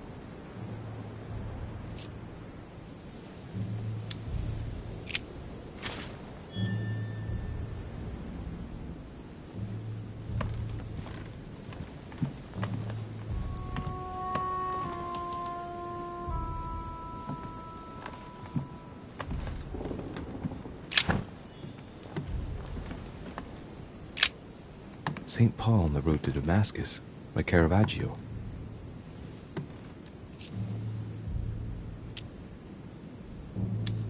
This painting has been hanging here for a long time. A lot of dust is built up on it. While a finger has drawn a number in the thin layer of dust, I can read the number 4.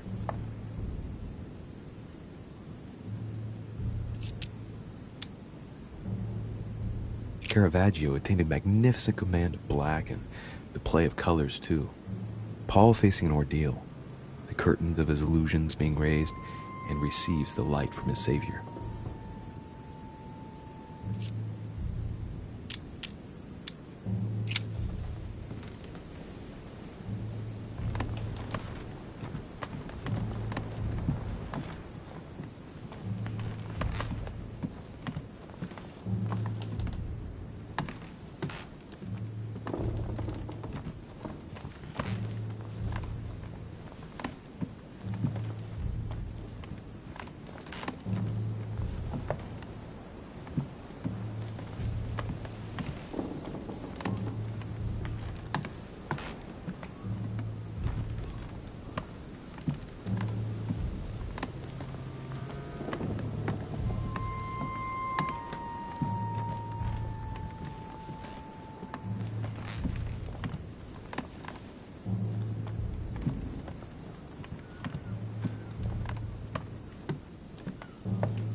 Several portraits of apostles, all signed by Guido Reni.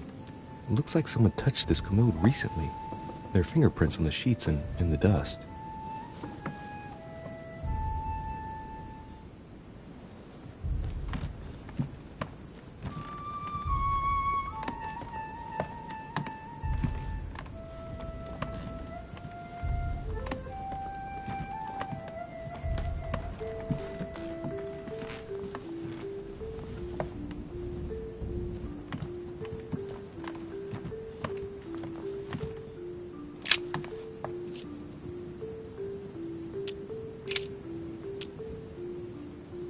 No, nothing of value here.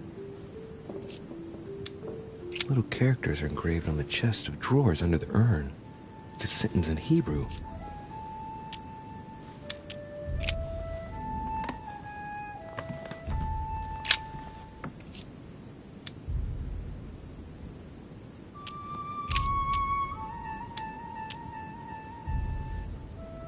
It's too cumbersome for me to unhook here, but judging by the dust, it hasn't been moved for months, if not years.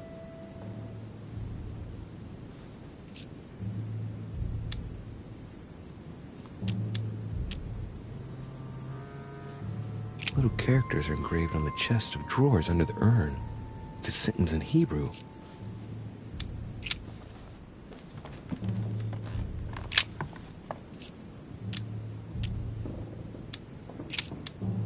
There are finger marks, deliberately drawn in the dust. 8 in all. That's what the message in Hebrew spoke about. Hebrew 8.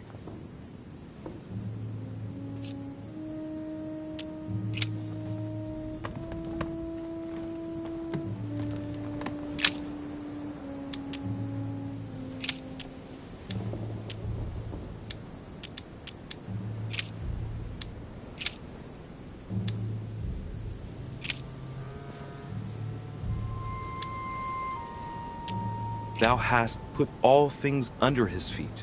For in that he put all in subjection under him. He left nothing that is not put under him.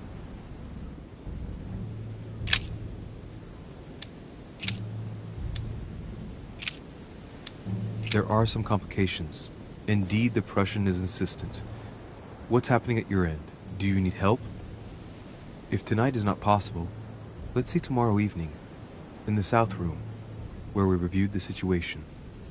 When Paul understood that only the axe counted, he went back on his tracks. I await your confirmation to his left, in the company of the pilgrims that have joined him.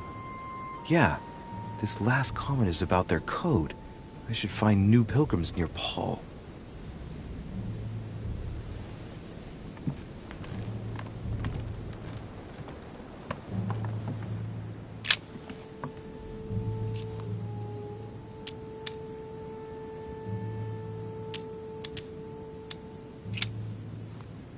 There's something else behind this painting.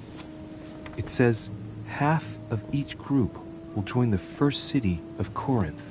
What the hell does that mean? A drawing of the Apostle Matthew, painted by Guido Reni. He's represented as writing the word of the Lord, transmitted by the Holy Spirit, who appears here in the guise of an angel.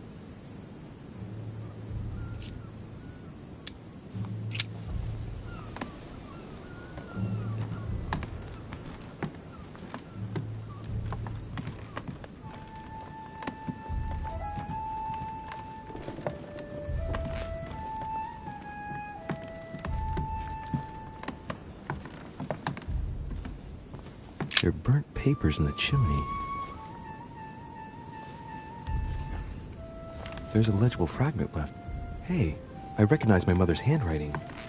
She says, we must find a safer way to communicate. Someone is onto us. Trust in my faith in the man with the sword. So Mother had an accomplice here. Who could it be? Who could she be suspicious of? I must find the next part. Faith, sword. I recognize her love of riddles there.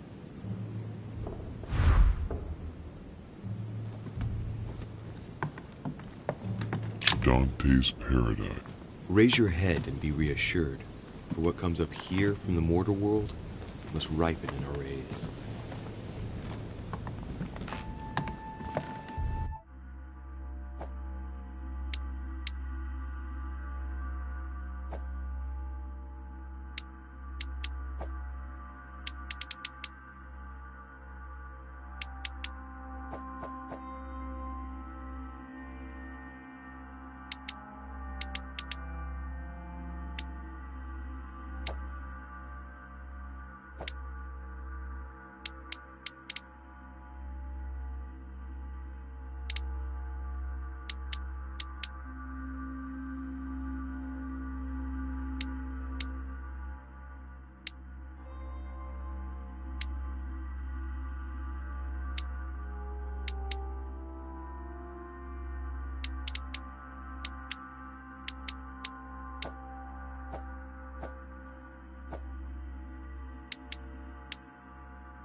St. Paul painted by Guido Reni.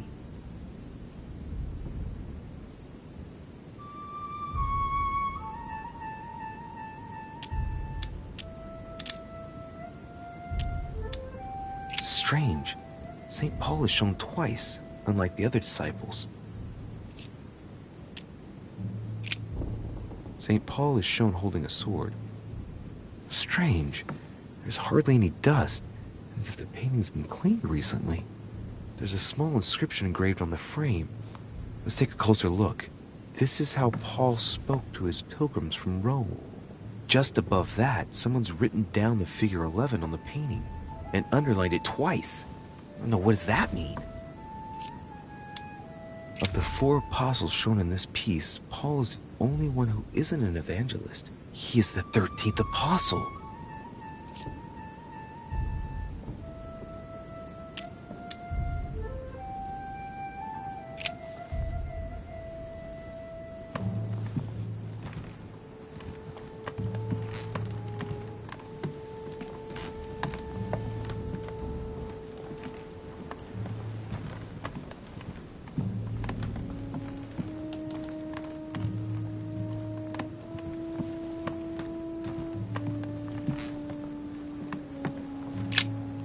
St. Paul on the Road to Damascus by Caravaggio.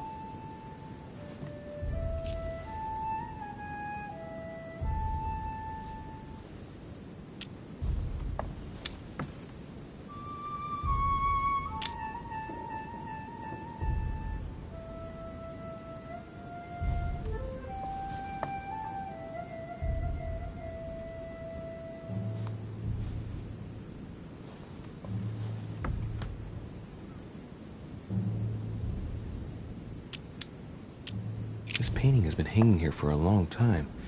A lot of dust is built up on it. While a finger has drawn a number in the thin layer of dust, I can read the number 4.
The drawing of the Apostle Matthew, painted by Guido Reni. He's represented as writing the word of the Lord, transmitted by the Holy Spirit, who appears here in the guise of an angel.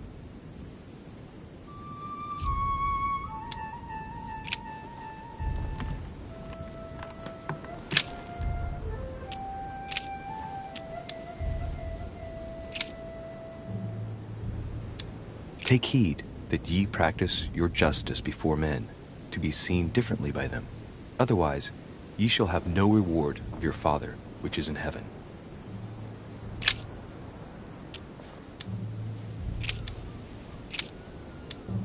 But Jesus turned him about, and when he saw her, he said, Daughter, be of good comfort, thy faith hath made thee whole. And the woman was made whole from that hour.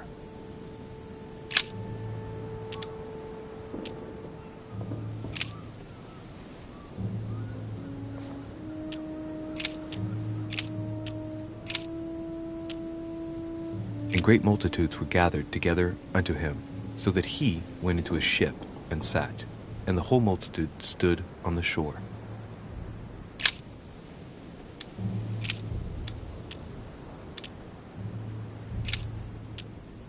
And said, For this cause shall a man leave father and mother, and shall cleave to his wife, and they twain shall be one flesh.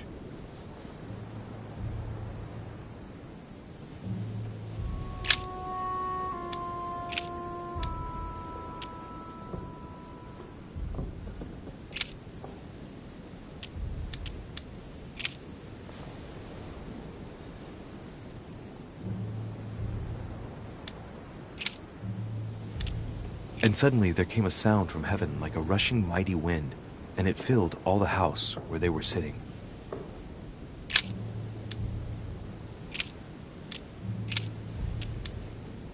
And there were 7 sons of one Sceva, a Jew, and chief of the priests which did so.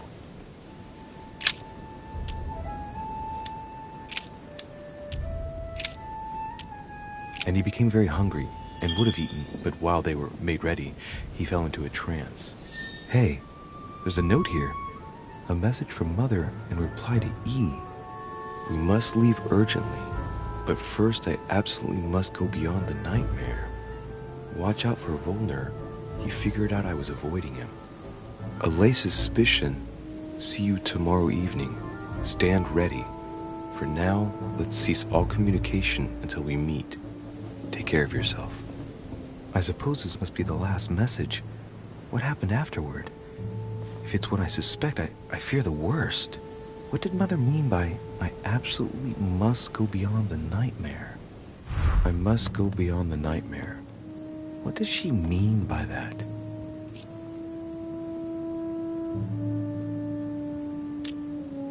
I'm guessing it's a metaphor. I need to figure out what this means. Mortimer's getting his guests together. I ought to join them so I don't look suspicious.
It's time I went back and joined everyone in the small salon.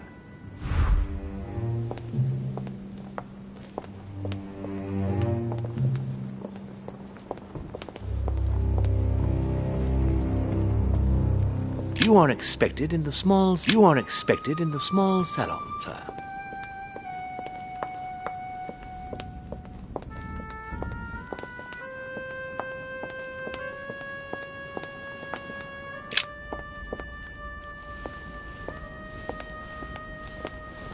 Emily, I must speak to you. What's the matter, Louis? I have news about your sister. What have you found out? Look, I've started piecing together the events leading up to my mother's disappearance and your sister's. Did my mother know about your secret? Yes, even though I belong to the English chapter, her rank in the Order gives her access to a good deal of personal information. It must have been Emma I saw in my vision. I was given to understand that my mother and your sister bonded during their stay.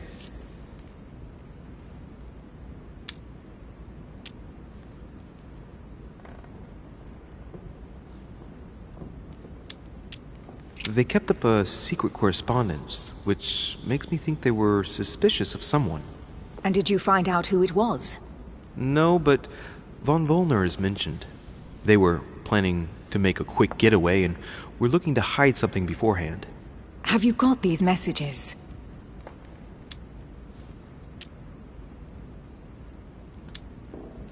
Oh, no. Sorry. Someone was coming, so I had to burn them so as not to be seen with them. You burned them. Very well. Should I speak to her about my vision? If what I saw is true, she might want to take revenge. I better keep that to myself for the time being. Come, Louis. They're waiting for us.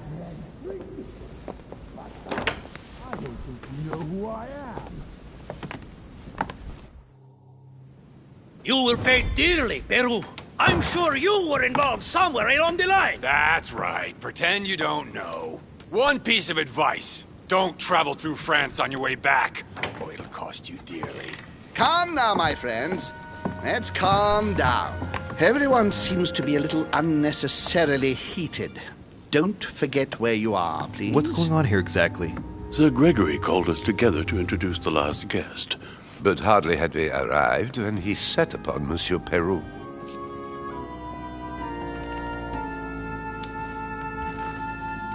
And what has Mr. Peru done to once again provoke someone's anger?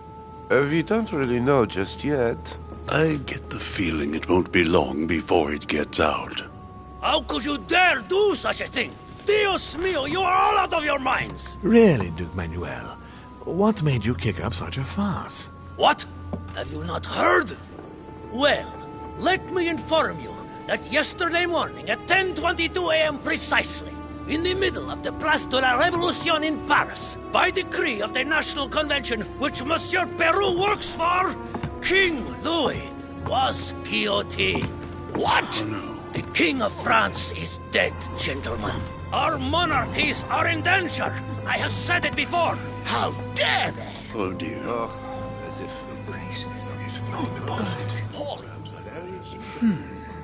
Friends, let us calm down. Don't pretend to be surprised. He got a fair trial. Ridiculous! Bastard! He was sentenced to death by 361 votes to 360. You beheaded a king for one vote! Is that your democracy? What an obnoxious act. Until this, anything was possible. This political coup will have grave consequences. France is lost. Gentlemen, please. Let us take a step back a moment. In the name of holiness. He was the highest representative of God in France, Emily. Gentlemen, Duchess, we're all among people of reputable company here. We should be able to manage the conflicts of our nations in a respectful and orderly manner. I fully agree with you, sir. But... That's enough, sir.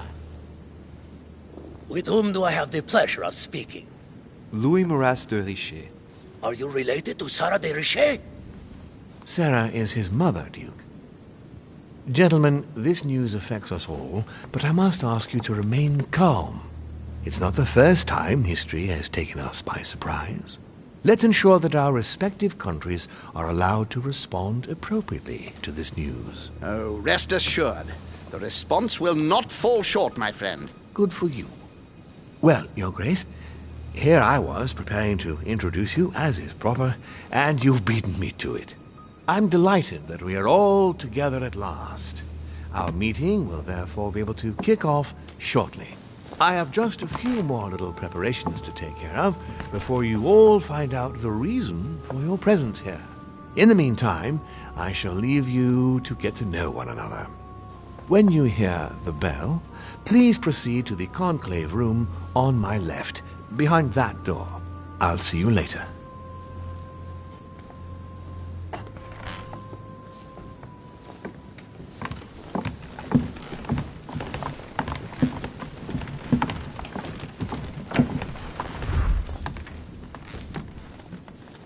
Could you spare a moment, please, sir? I'm glad you asked. I want to talk to you, too. Of course. I heard about your mother's disappearance. He looks concerned.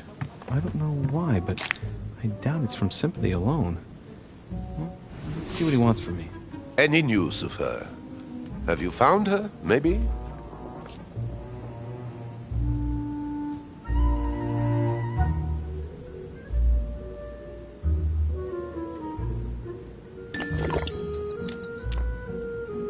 Hear you speak, it sounds like you and my mother were close.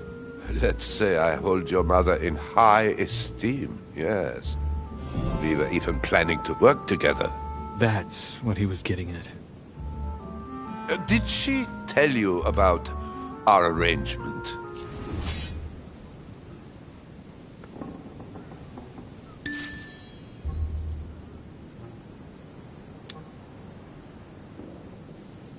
The cat's out of the bag now. More or less, but please do refresh my memory. Yes, of course. Nothing of great importance in itself. During one of our discussions, she spoke of an old book, which might have been of interest to me, and she had agreed to let me have it. A book about what? Ancient occultism. As you are aware, I am a doctor of theology. You might have come across some old books in her belongings, perhaps?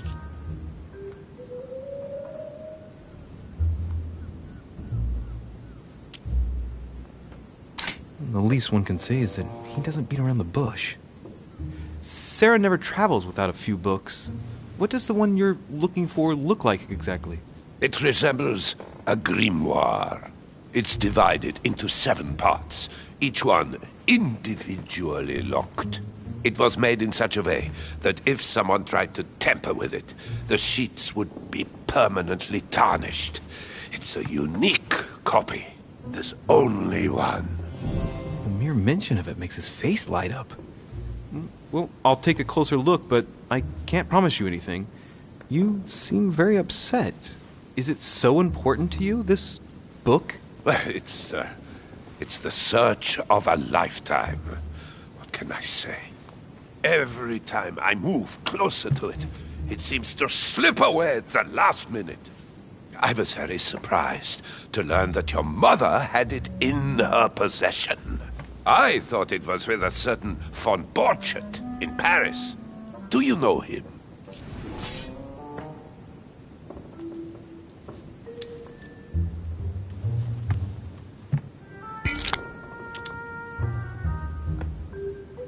I've never heard of him. I'm sorry. I haven't been much help to you. Well, too bad.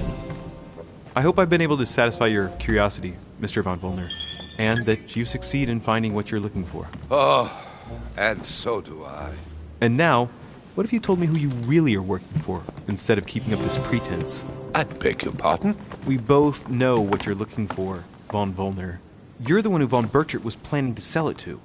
For centuries, all those who have come into contact with the Al-Azif have bitterly regretted it, Monsieur de Richet. You are playing a dangerous game. Please know that I am working for someone who does not appreciate anyone poking around in his business. Let me guess.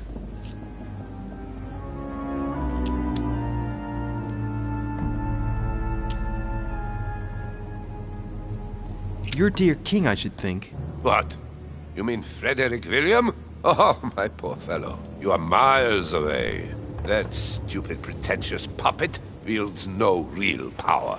But seeing as you do not wish to be serious, so be it. Good luck to you.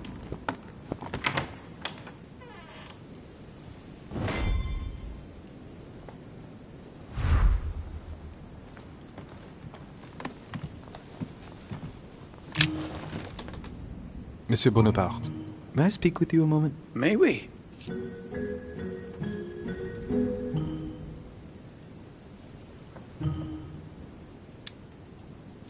Does expression "go beyond the nightmare" mean anything to you at all?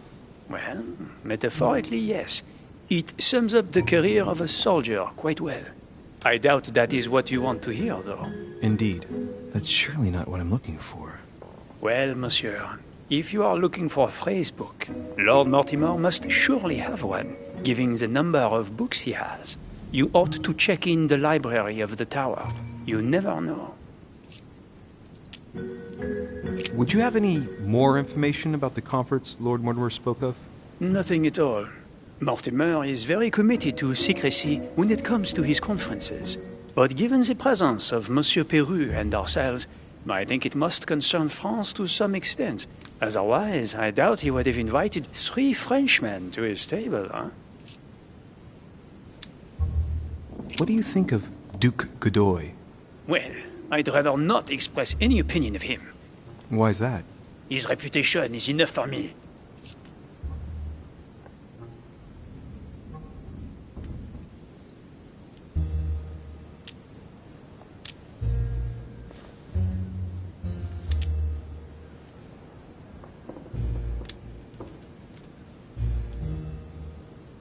I'm sure that a soldier such as yourself is not interested in vulgar rumors.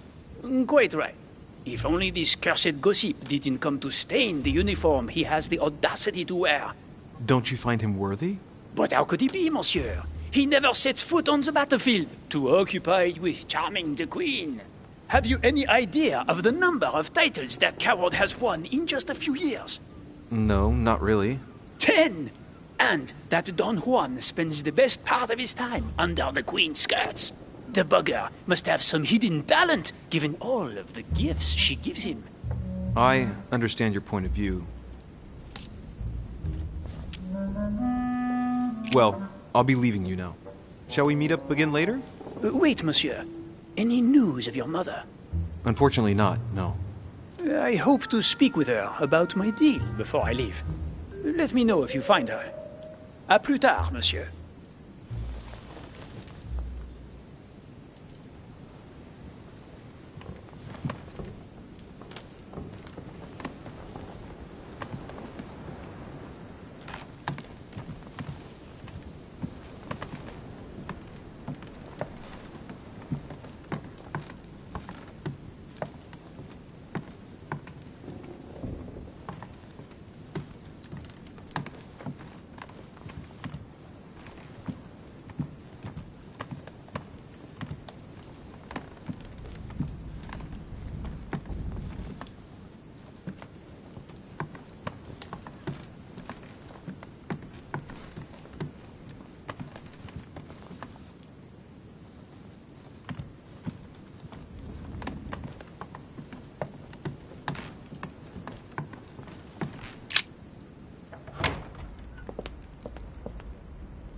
Go beyond the nightmare. Does this line remind you of anything in particular? You've caught me unaware here, Louis. Let me think about it a second. No, nothing comes to mind. Sorry, Louis, but I am unable to help you. Mr. President, what do you think about your counterpart, Duke Manuel?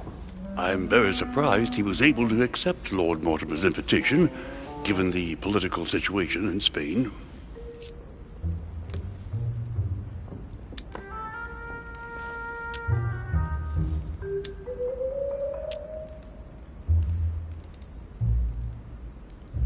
Sadly, people are more preoccupied with his ties to the Queen than they are with his talents as a statesman. And it is indeed regrettable, because he is nonetheless still an important leader. I am not a man who pays attention to gossip, you know. Mr. President, can you tell me a little more about the coming conference? Of course, Louis. That's why we're here. Lord Mortimer or Sir Gregory regularly organize meetings like this to put forward major projects. What do you mean by major projects? I'd prefer to let Lord Mortimer explain that to you, Louis. Let's say he brings together influential people in order to consider possible actions to undertake to guarantee the future of nations. Do you know the theme of the conference? Not in the slightest. None of the guests know the theme before arriving. But you'll see, everything will turn out fine. Don't worry. Well, thank you for your time. Don't mention it, my young friend. Regarding your question on the nightmare, don't hesitate to question the others about it. Maybe one of them knows more than I do. That's a good idea. Thank you once again. I'll see you in a little bit.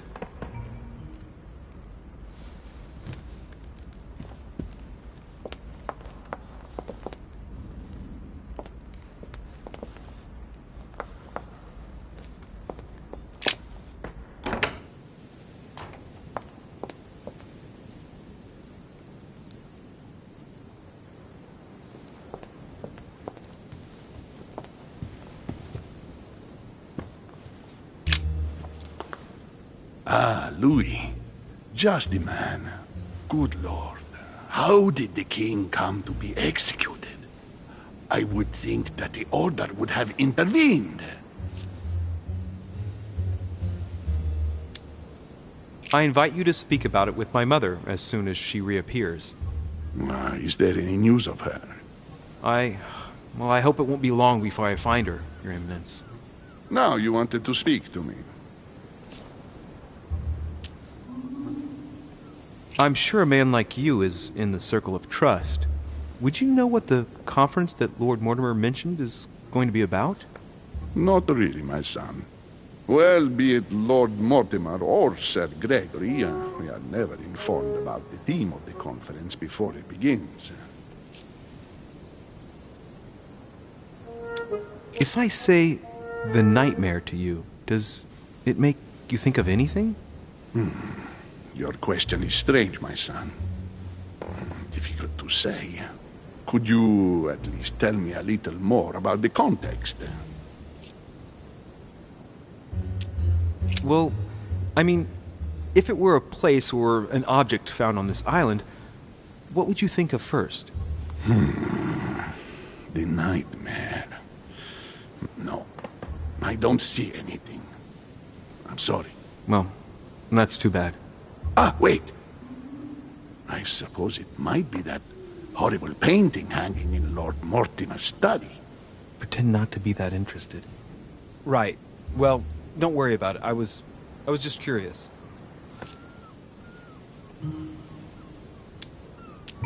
I was wondering what to think of that Manuel Godoy. He is reputed to be a very ambitious character, at every level. But his faith is unwavering. He is a staunch defender of the Church. You can believe me.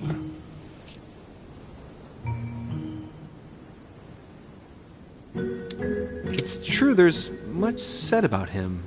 For better and for worse. But that is a prerogative of power, it would seem. His close ties with the Queen unfortunately sully her government.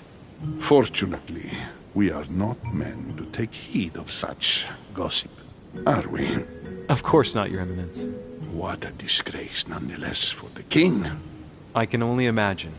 If I were to officiate at the court of Spain, believe me, I would speak out. She is of Bourbon lineage. By God's grace, she has a duty toward her blood. What can we expect, Your Eminence? Everything gets lost over the years.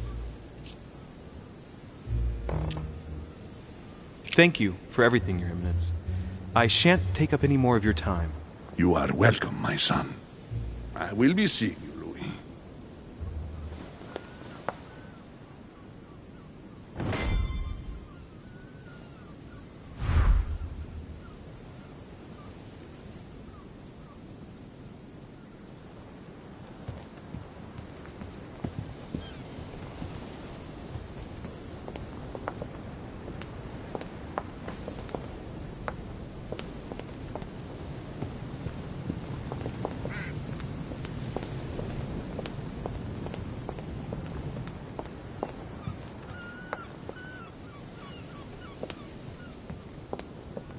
All right.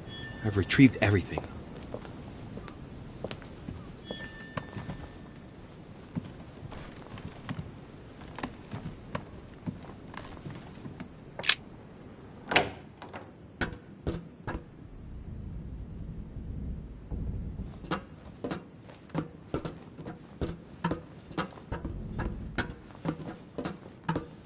great, honey.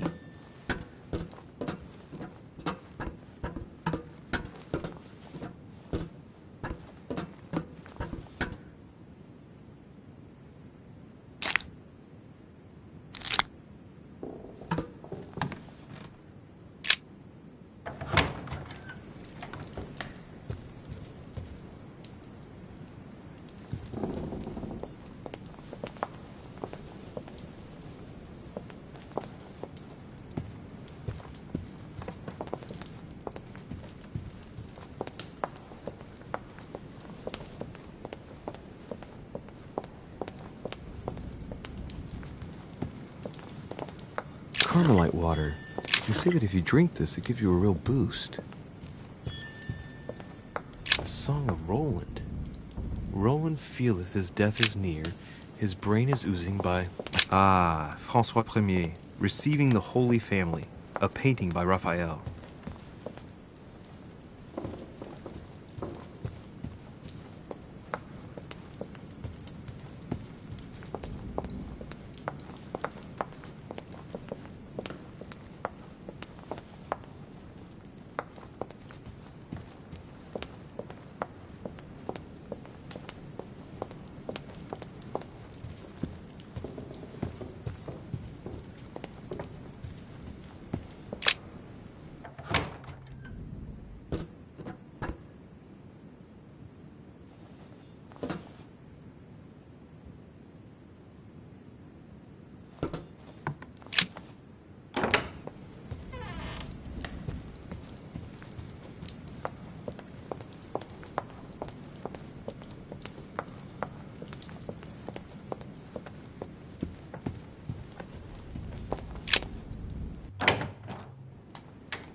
So, what did my mother mean by going beyond the nightmare?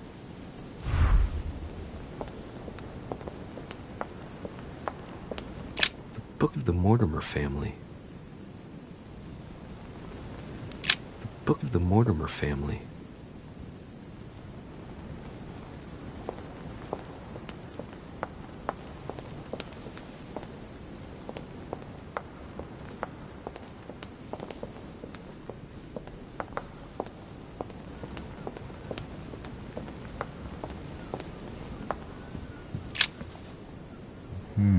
Which four-letter word could open this?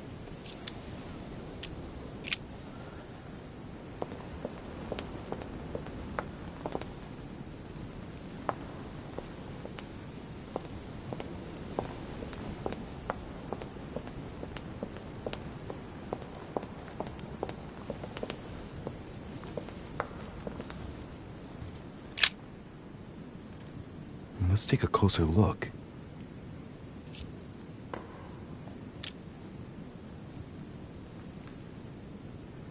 These chocolates are probably a protocol gift. Everybody in Europe loves them nowadays. Marie Antoinette, the Queen of France, has her own personal chocolate maker at Versailles. They say it's her guilty little morning ritual before getting dressed. A cup with 1 sugar and some vanilla, if I remember rightly. I would be surprised if Mortimer has them delivered straight from South America.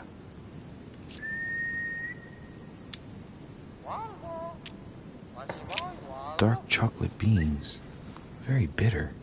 They're greatly prized in high society.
No, what have we got here? Well, it looks like a model of a lock. It's as if Mortimer is fond of complicating things sometimes. Well, I hope I never have to try and unlock it. No, what have we got here? Well, it looks like a model of a lock. It's as if Mortimer is fond of complicating things sometimes. It's a book on the history of the Crusades. I don't think it has any connection with my research.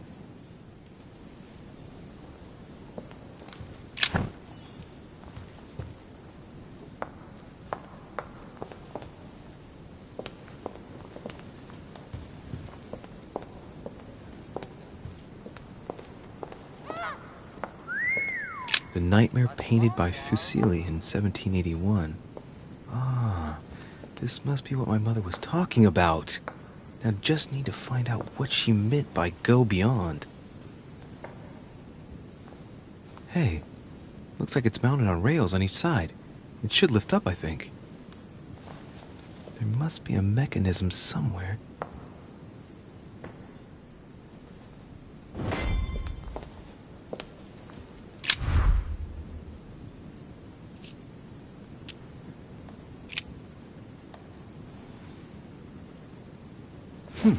Might come in handy.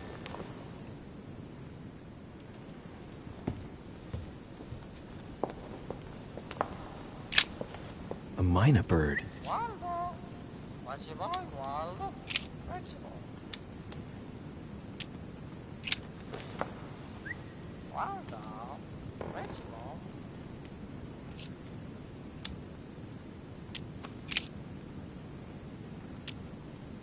Sarah de Riche?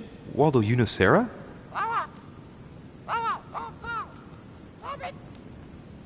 What? Repeat that, Waldo. Sarah? What about Sarah?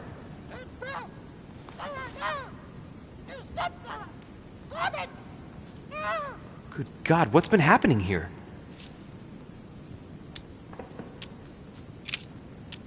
Well, Waldo, is your master good?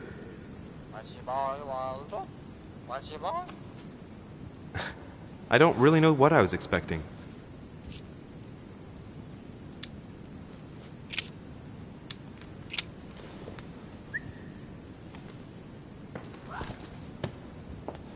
Oh, what have I done? It looks like I've killed him.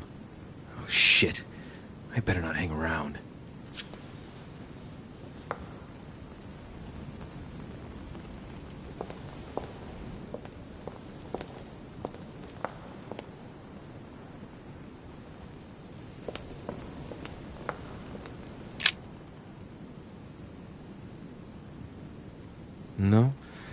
No mechanism here.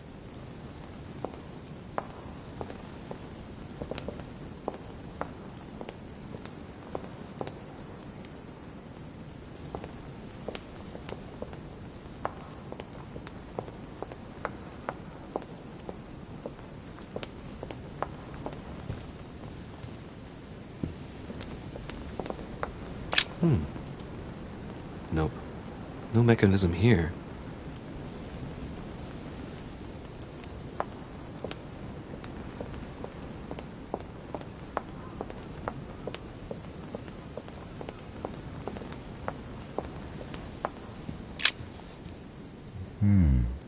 four-letter word could open this?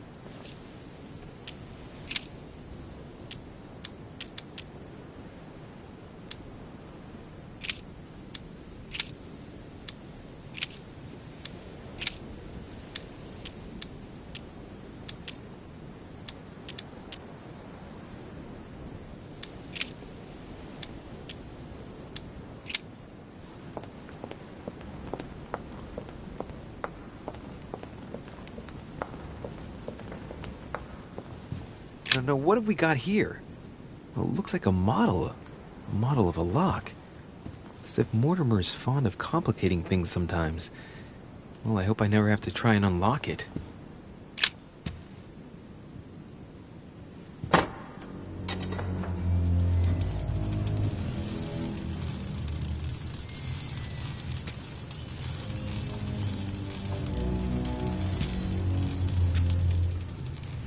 Aha! I found it. Oh, what on earth is this? A ring lock now? Great. That's all I needed.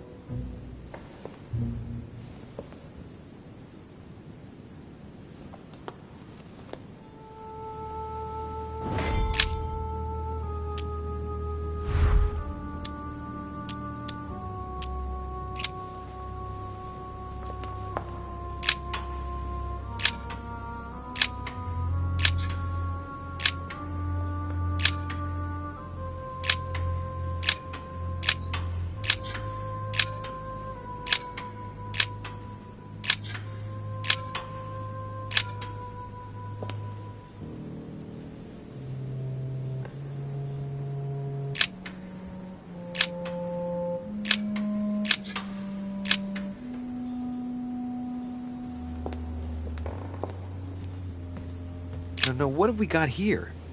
Well, it looks like a model of a lock. It's as if Mortimer is fond of complicating things sometimes. Well, I hope I never have to try and unlock it. Coup de Lance by Paul Rubens.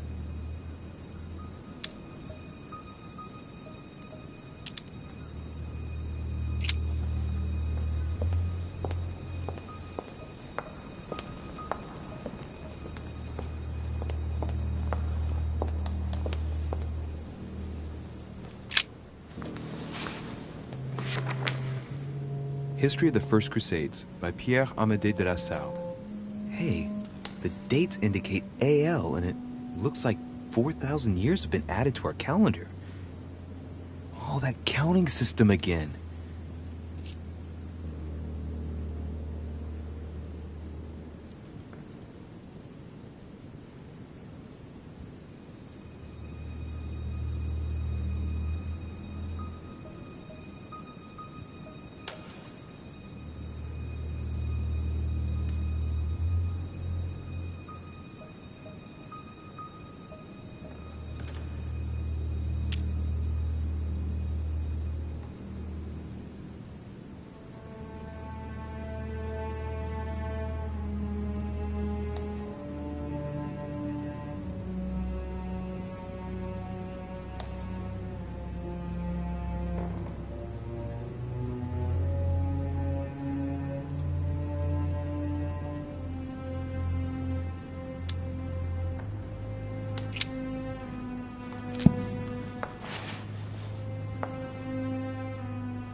This painting isn't finished.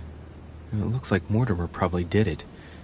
Not bad, but you can't exactly say it's been done in the style of the period.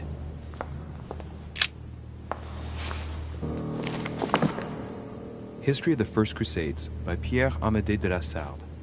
Hey, the dates indicate AL, and it looks like 4,000 years have been added to our calendar.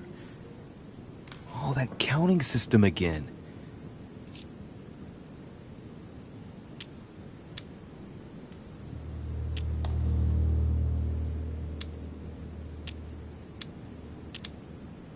the famous call of Pope Urban II.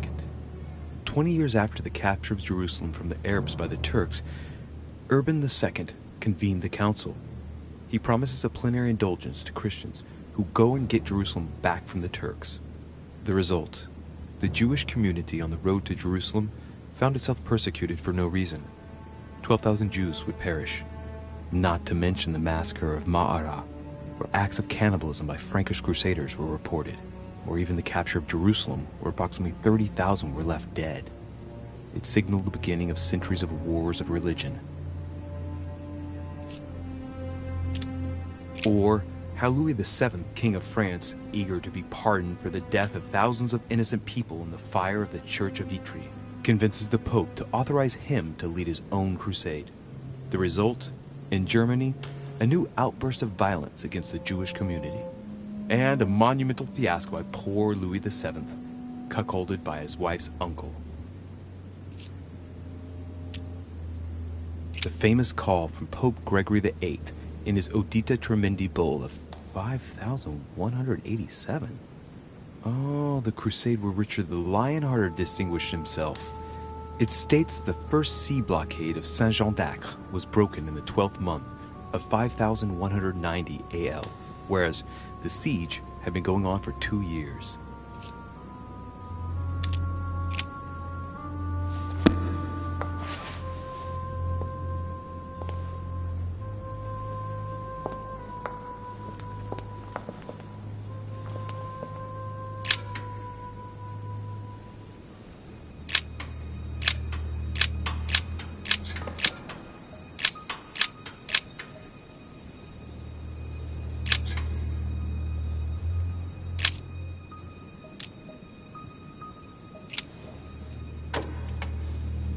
Well, I got it wrong.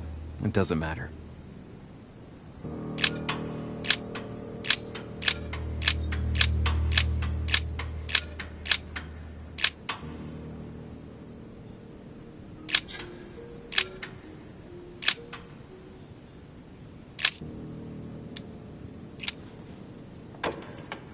Doesn't work, damn it. I really thought I was close. 1,190. Isn't the right date when you subtract 4,000? I must have missed a subtlety.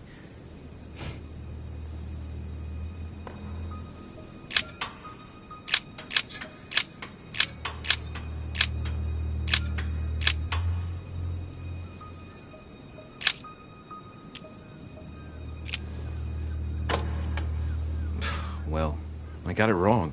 It doesn't matter.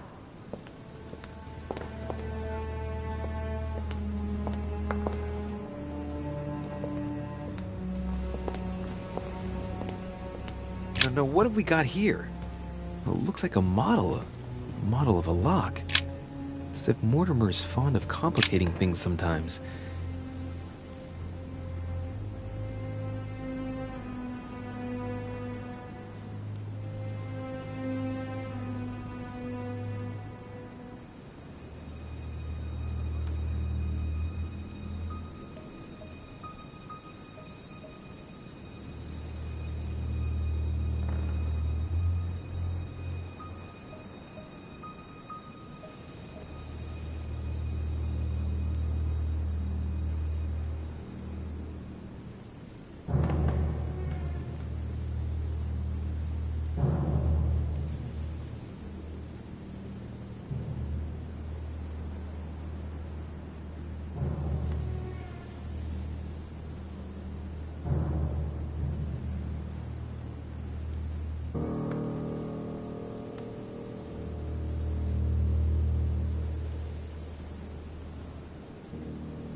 History of the First Crusades by Pierre Amédée de la Sarde.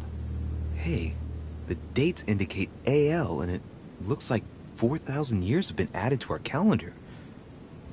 Oh, that counting system again.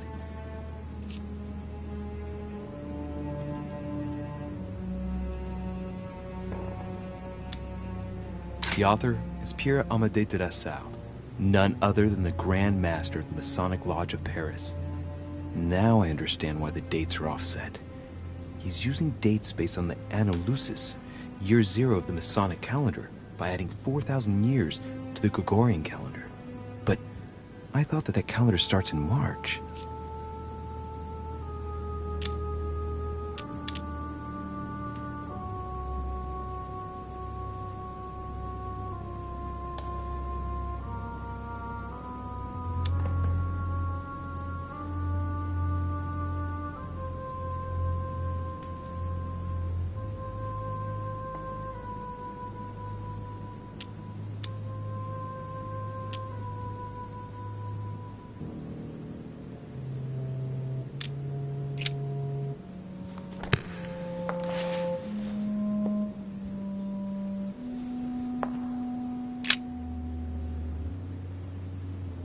Hey, there are 2 dates on this painting. 1154 AD and 5154 AL.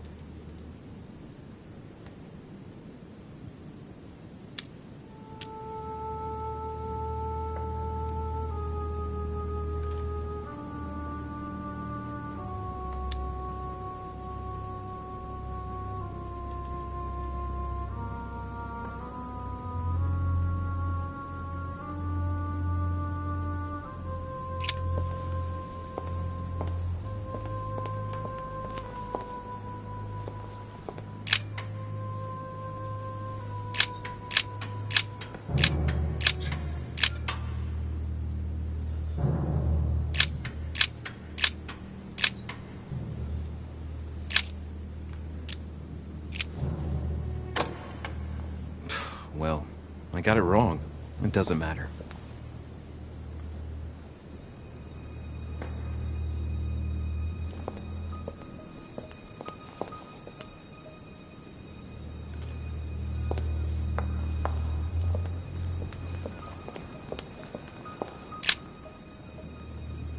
Coup de Lance by Paul Rubens.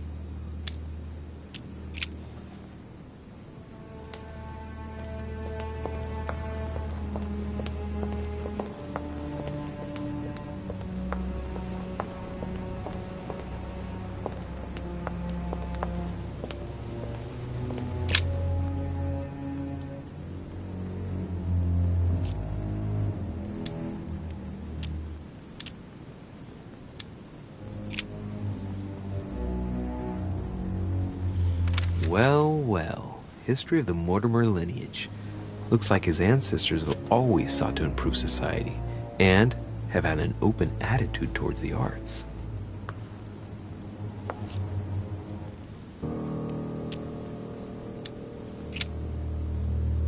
Oh, the family tree.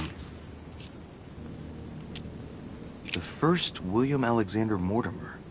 He was born in 1131 and distinguished himself during the Third Crusade, during which he rubbed shoulders with Richard the Lionheart.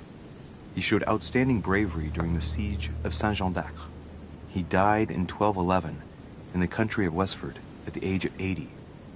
What longevity! Nice. Nothing is mentioned about his wife.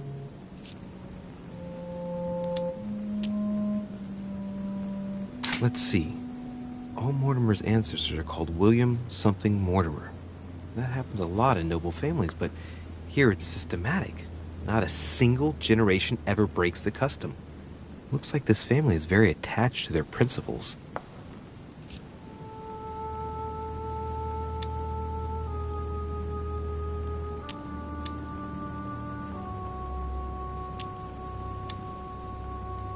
The direct descendant of William Alexander Mortimer I was born in 1195 on his father's return from the crusade.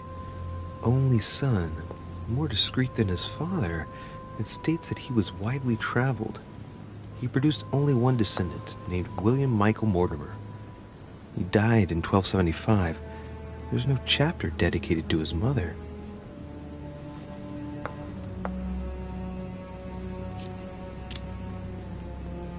Lord William Alexander Mortimer, lover of the arts and the sciences, he took up politics at an early age. After rapidly becoming influential, he decides to retire from public life in order to organize conferences reserved for the elite with the aim of finding answers to world problems. Blah, blah, blah, blah. He's also an only son, and the book doesn't mention any known descendant.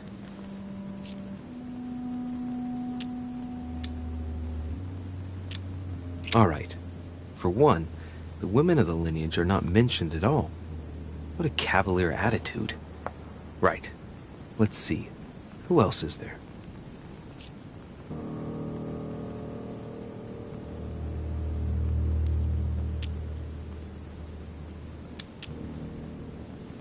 Only son, a descendant with a singular name. He also took a wife and had only one child, named William again. Another at random. William Mortimer again. Only son, him too. Born in 1573 and died in 1665. Mortimers lived to a ripe old age, that's for sure. Discreet again.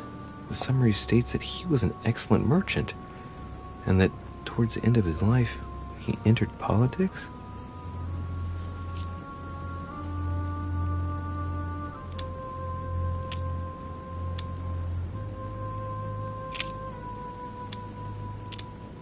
Let's see. All Mortimer's ancestors are called William something Mortimer. That happens a lot in noble families, but here it's systematic. Not a single generation ever breaks the custom. Looks like this family is very attached to their principles.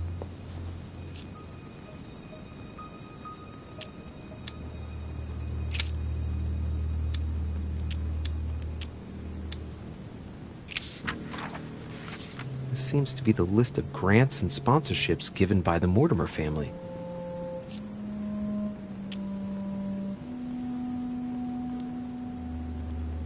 In 1489, the Mortimer family participates in the purchase of the Caravel Santa Clara from Juan Niño, shipowner, on behalf of Don Luis de la Cerda. The vessel will be renamed La Niña.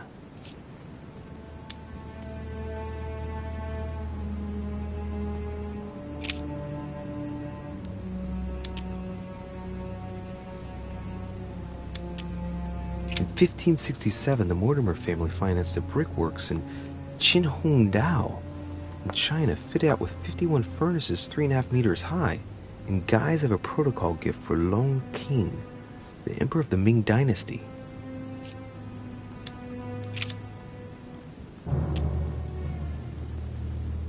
In 1645, the Mortimer family allocated a pension to be passed down the generations to the Nérac family from Bordeaux, shipowners and refiners from father to son, a family known for their expeditions to Africa and America.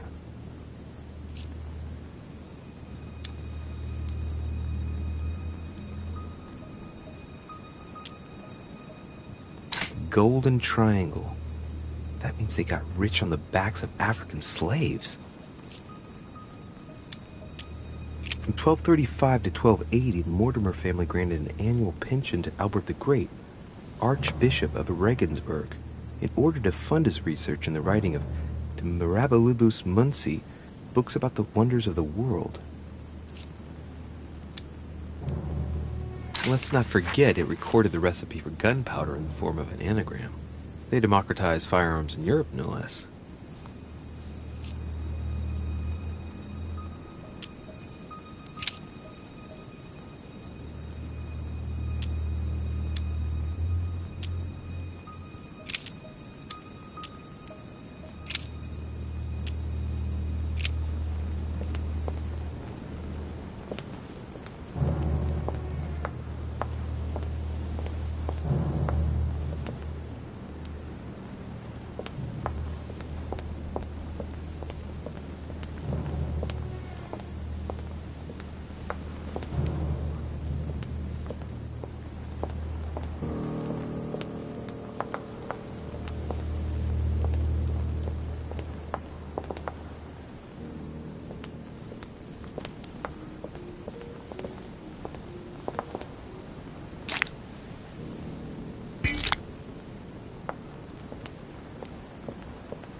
a complex mechanism.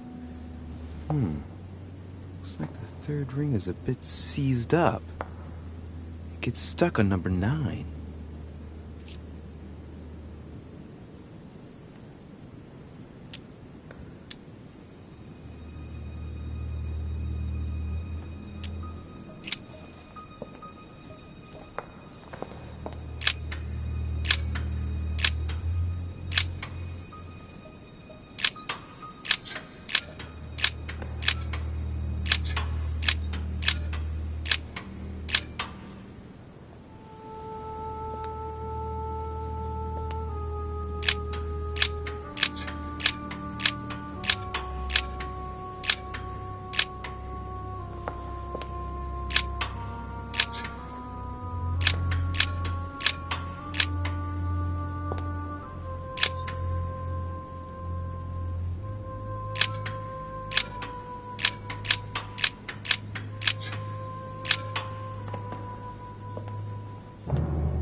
Well, I got it wrong. It doesn't matter.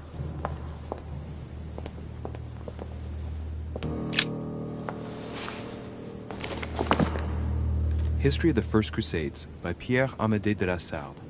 Hey, the dates indicate AL, and it looks like 4,000 years have been added to our calendar. Oh, that counting system again.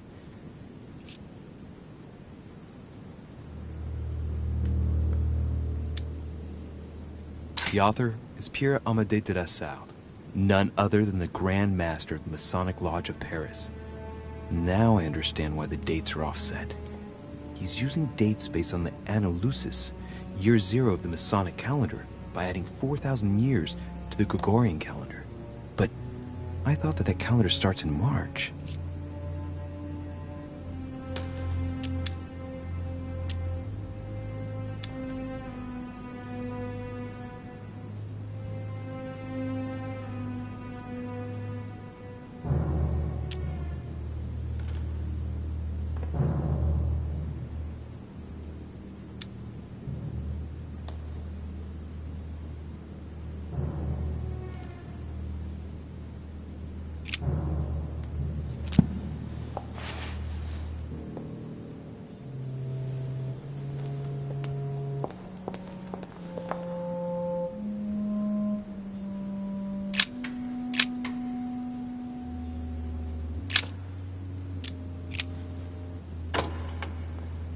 Well, I got it wrong. It doesn't matter.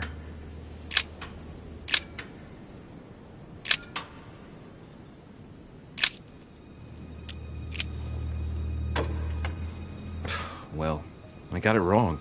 It doesn't matter.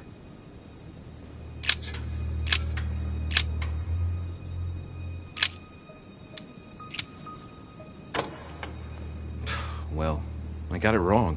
It doesn't matter.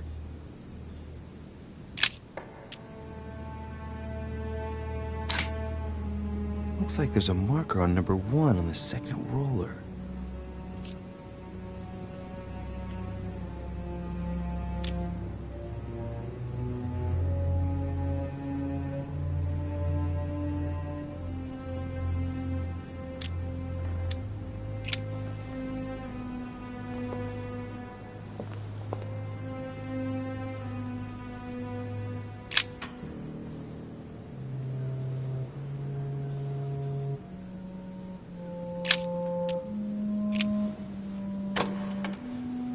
Well, I got it wrong.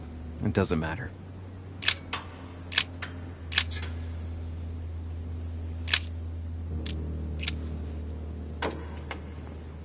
Well, I got it wrong. It doesn't matter.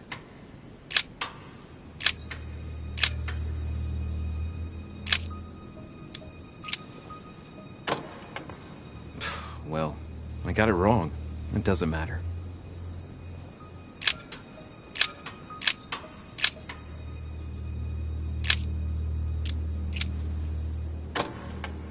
Doesn't work, damn it. I really thought I was close. 1,190. Isn't the right date when you subtract 4,000? I must have missed a subtlety.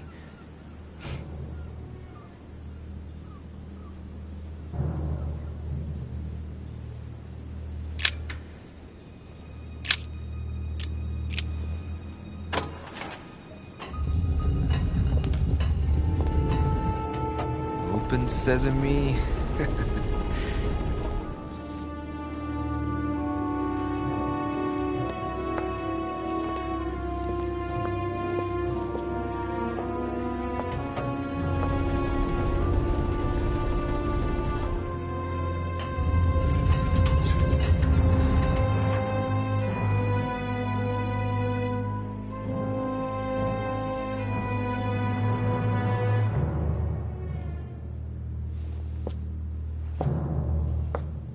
Let's see what you've been hiding, Lord Murderer.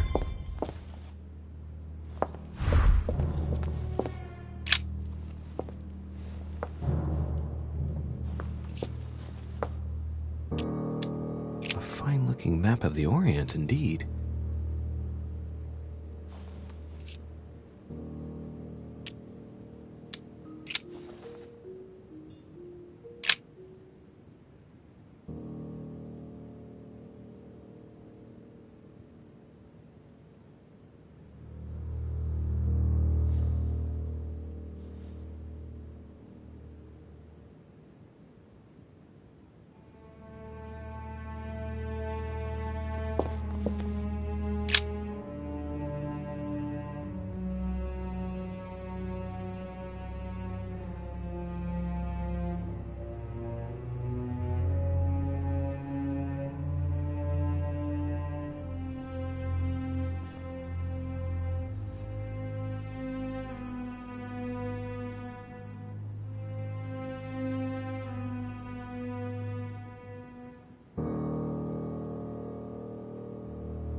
Locked.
This shows the forces present in America.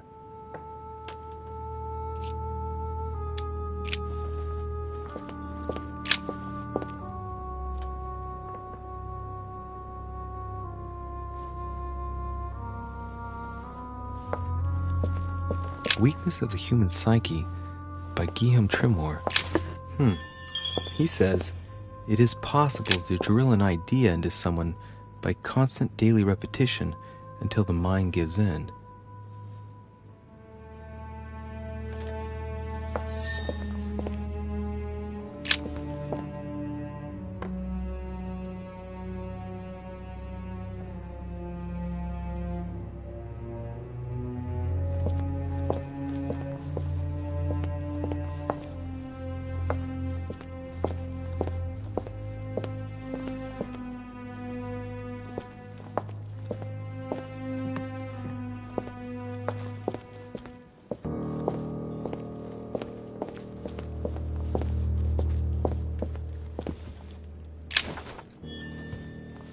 something strange about this table.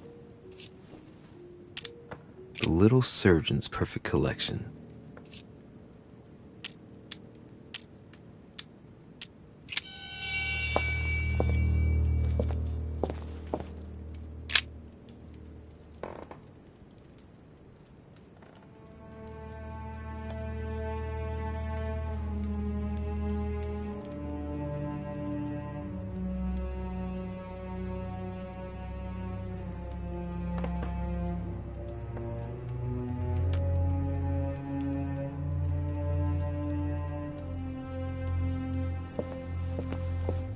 A skeleton by the name of Gustav, if the plaque on the plinth is anything to go by.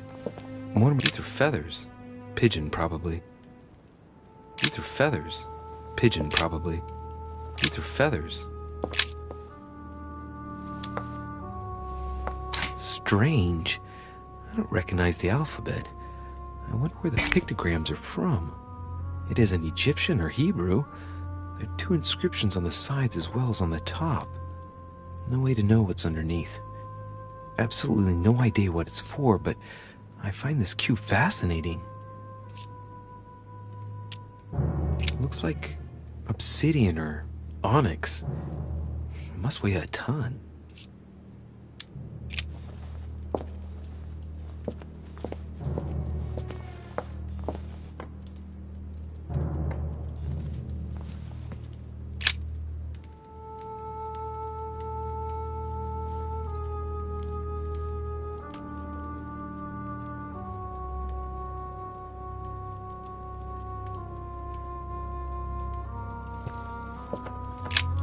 Look, a pack of tarot cards.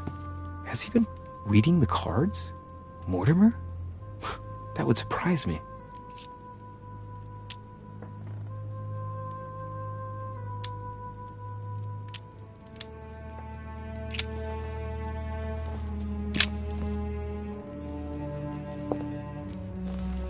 Some goat skulls, chicken legs. Now we all know what that's for. I'm a little... 3 rusty old nails. They're about 20 centimeters long. 3 rusty old nails. They're about 20 centimeters long.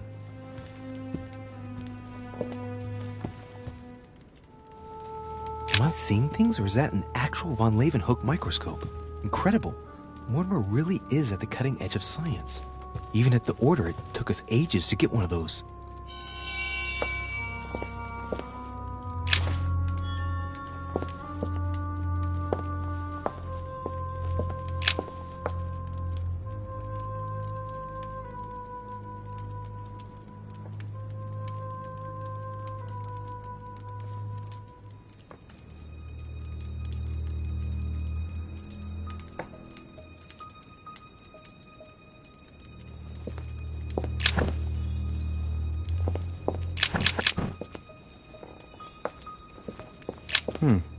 That must be for writing the home pigeon messages.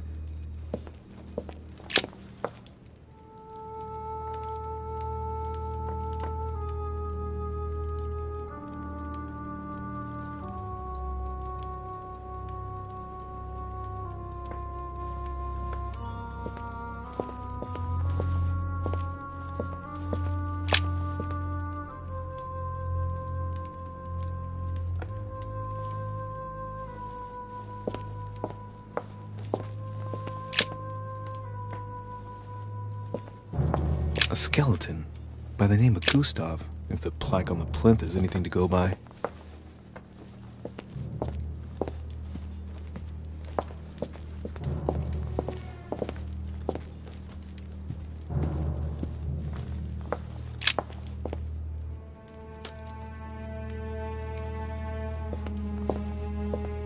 Honey, the remedy of the gods. A table of alchemical elements.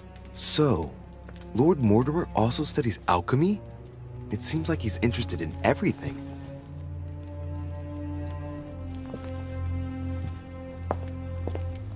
A chest with a motif representing the alchemical symbol of fire.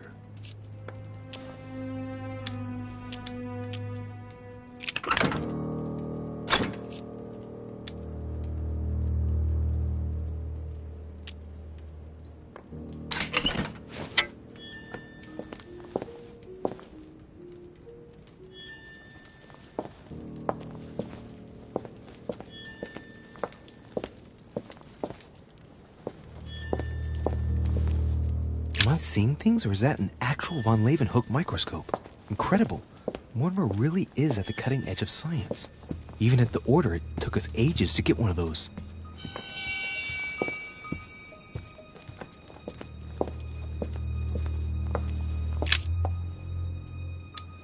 Looks like obsidian or onyx. It must weigh a ton.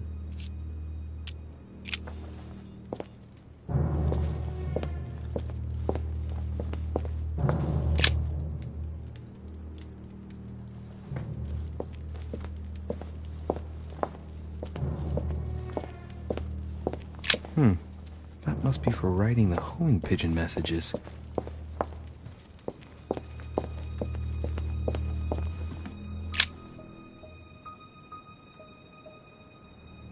This is my mother's writing. I've picked up her trail.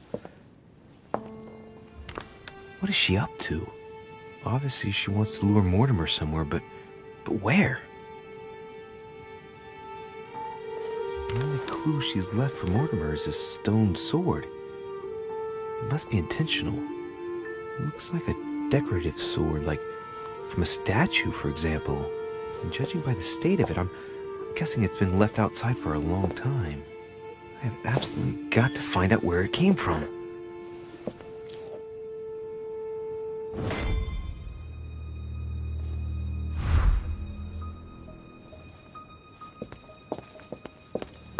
It's locked.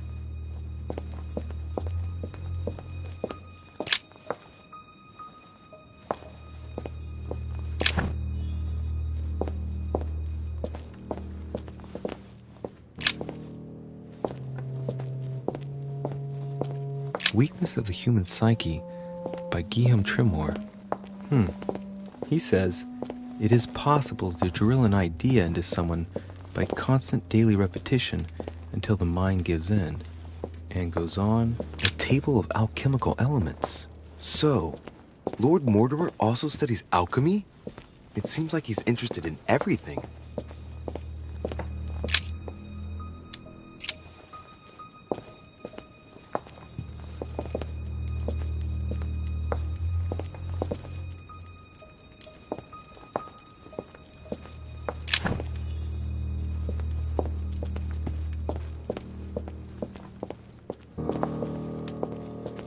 Locked.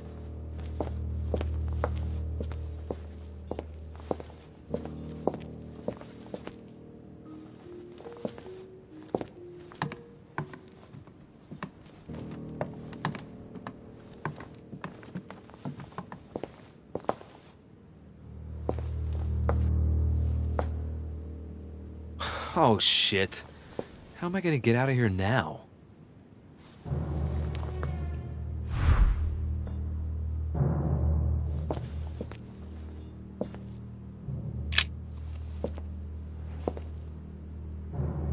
This looks like the same mechanism as the one on the other side.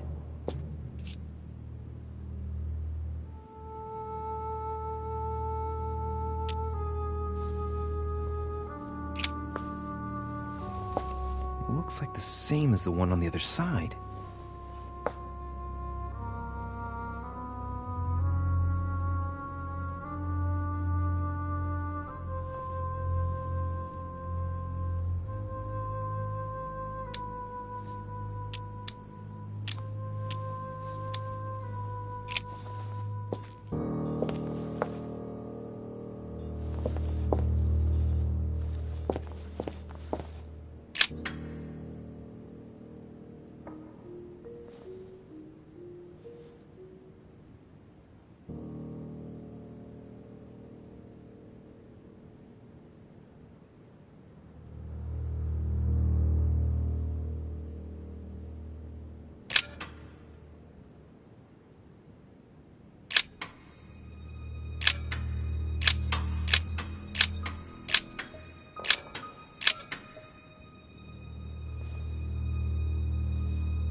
This looks like the same mechanism as the one on the other side.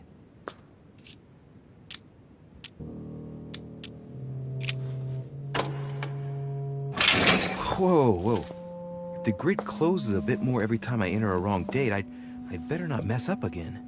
It doesn't seem to be working.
This looks like the same mechanism as the one on the other side.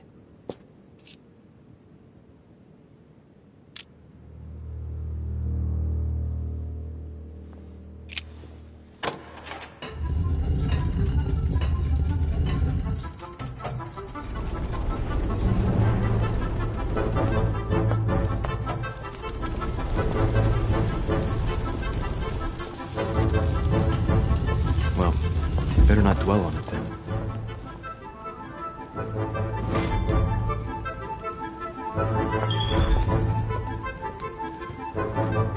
Now, what have we got here? Well, it looks like a model of a lock. It's as if Mortimer is fond of complicating things sometimes. Well, I hope I never have to try and unlock it.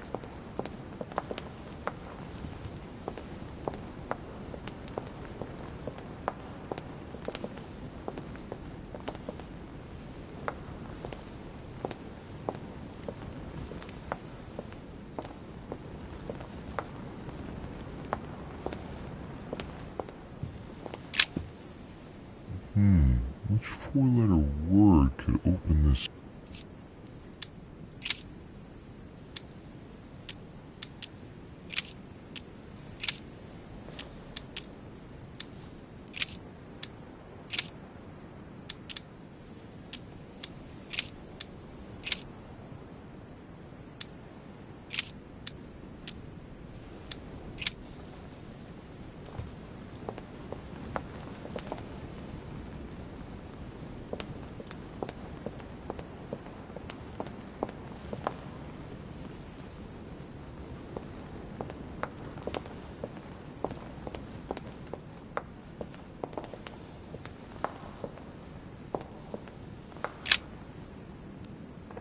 Coup de Lance by Paul Rubens.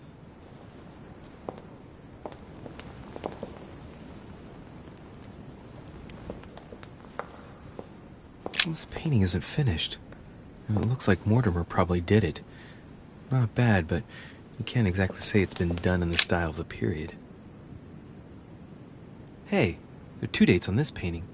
1154 AD and 5154 AL.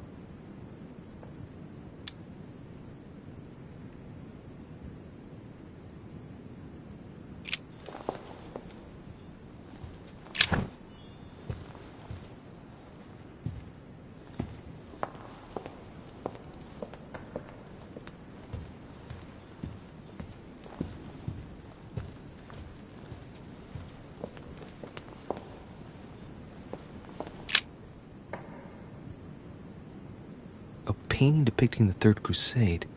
It's titled Winter Before the Fall of Saint-Jean d'Acre.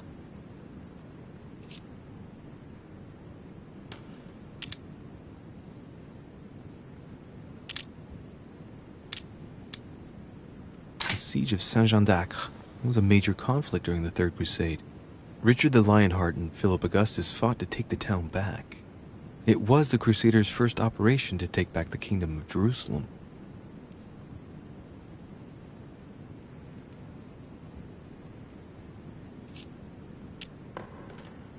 I get the impression I've seen that before. In fact, I've read something on the Crusades before in the study. He clearly loves the subject.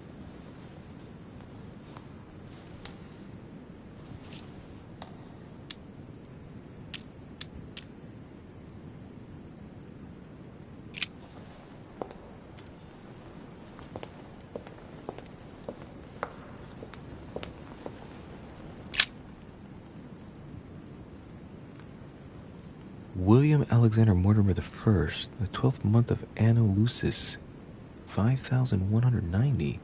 That's a funny date.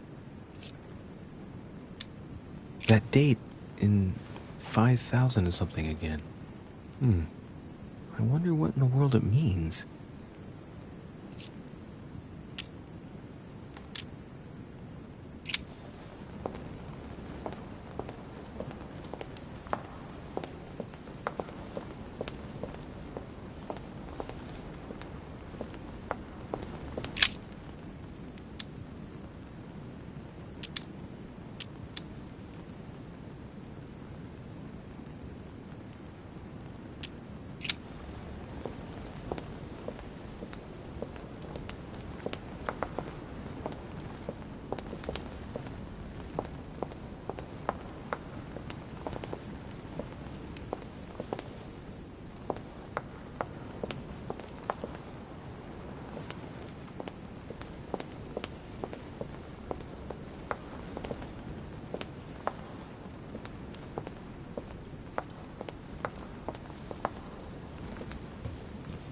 Dante's Purgatory.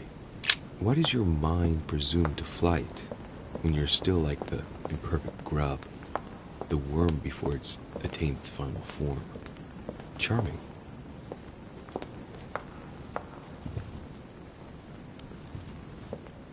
Now, what have we got here? Well, it looks like a model of a lock. As if Mortimer is fond of complicating things sometimes. Well, I hope I never have to try and unlock it.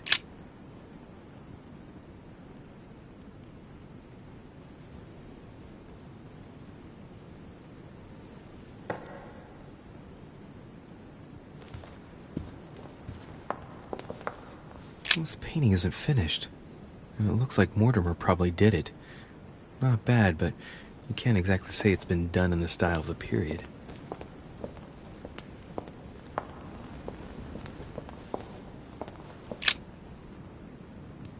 Coup de Lance by Paul Rubens.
This note is about a meeting with Lord Mortimer. There's no doubt about it. Alright, I need to find out where the sword that came with it's from in order to find Mother. You're joking, I hope. Don't tell me you've done that. Really? How do you expect me to guess? Oh, for God's sake, just ask them. We must absolutely inform Sir Gregory. How long has he been trying to collect all the spears? I must have brought him the first one 20-odd years ago. Do you know if he has managed to get the original? Well, in any case, he's got all the ones we had at the Vatican. He made me replace them with copies. But I don't understand your reaction. I'm sure it is nothing serious. Aha. I can see very well you do not understand. You have done nothing less than sign our death warrants, and still you don't understand. Someone is listening. What? Monsieur de Richet, why not join us rather than find yourself eavesdropping? Well, I didn't want to interrupt you. I'm sorry. Of course you didn't. So, my son, what can we do for you? I didn't mean to spy on you, but you caught my attention.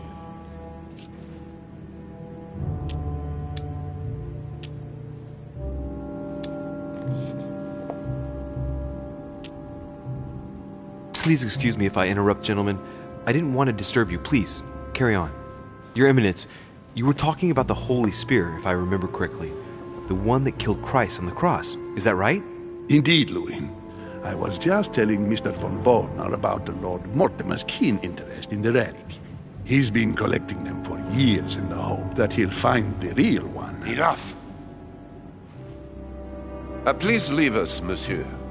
His Eminence and I wish to finish our discussion alone.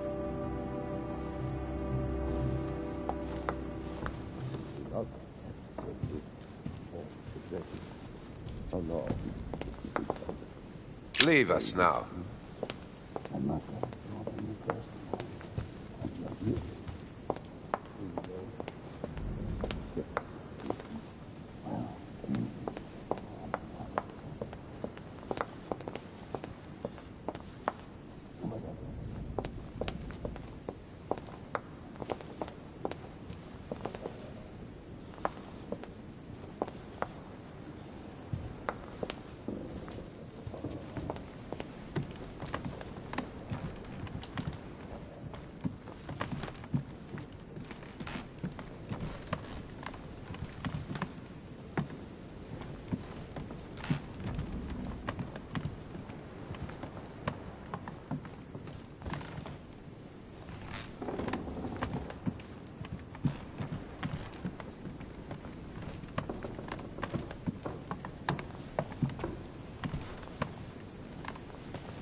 What can I do for you, sir? I am at your service day and night, sir.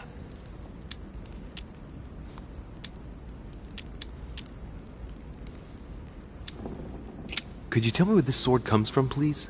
Certainly, sir. How did such a sword come into sir's hands?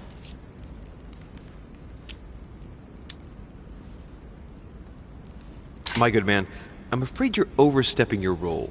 You're the one who's supposed to be giving the answers, not me. Naturally. I hope that Sir will forgive me. If I were Sir, I would look in the garden. This sword looks like it's from the garden statues. And how can I get into the garden? There are two ways, Sir. The first way to get to the garden is by the hall, between the conference room and the portrait gallery. The second way is directly through the portrait gallery. Sir would just have to go out by the French windows. Thank you, my good man. As I was unable to bring my personal effects with me, I was wondering if you could find me a few items. Of course, sir. What would you require? You wouldn't have a little golden elixir I could use, would you? Oh, unfortunately, sir, I have orders not to give any of that medicine to any of Lord Mortimer's guests. Some guests are here to follow a very strict treatment. Mixing or combining certain substances would be dangerous for sir.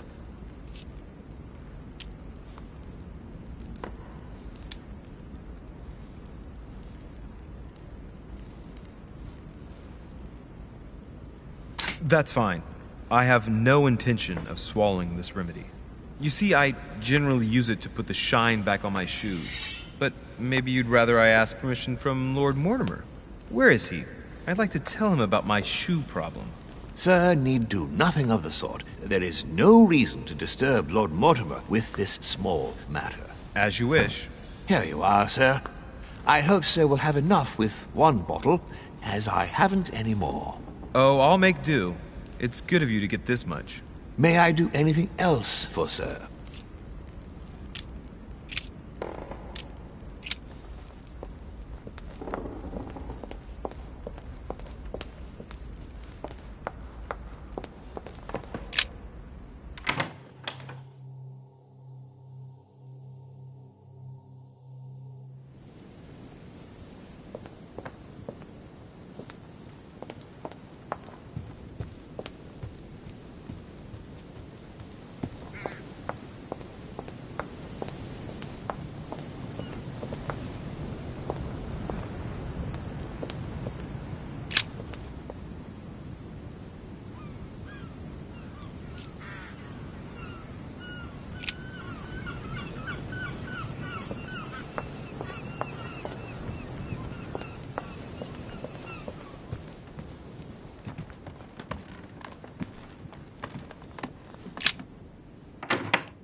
Is everything all right, my young friend?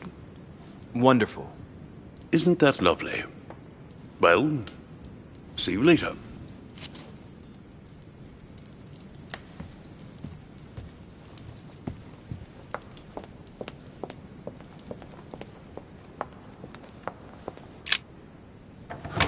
The sword probably came from his garden, but what could it have been used for?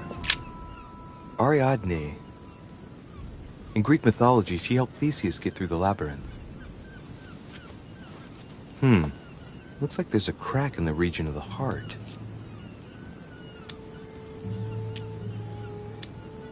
I guide the sword that will kill the monster. Let's see. A crack as long as my finger.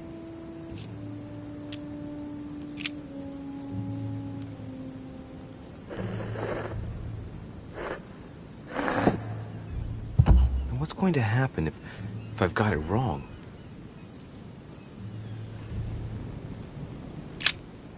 Ariadne.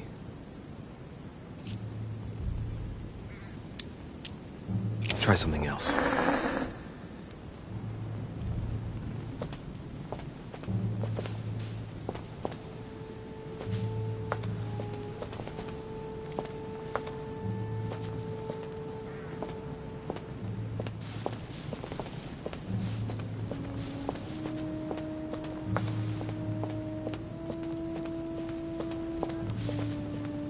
Well, Monsieur de Richet, what brings you here?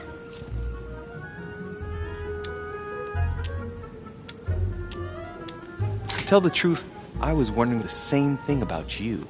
It's rare for guests to wander about in the garden. I wanted to be alone for 5 minutes. You look worried. Worried? No. Resolved would be a more exact term. Resolved to do what? What's the point in answering? You wouldn't believe me anyway. I'll be leaving now because whatever it is you're up to, I do not want to know. Be seeing you.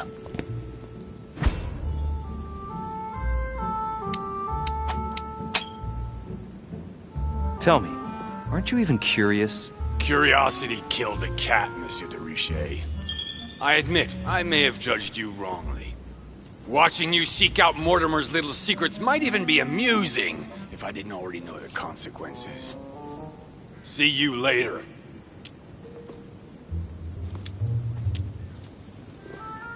What scares you so much? Don't mess with him, monsieur.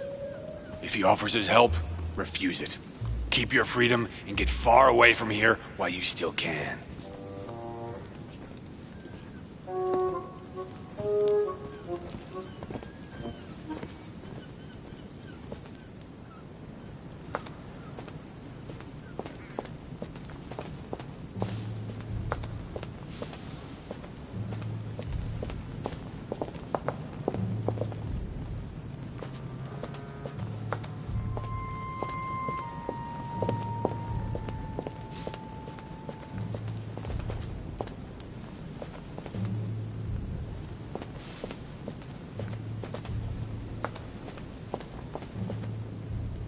Here's the famous Ariana's thread, thanks to which, if I remember rightly, Theseus avoided getting lost in the labyrinth.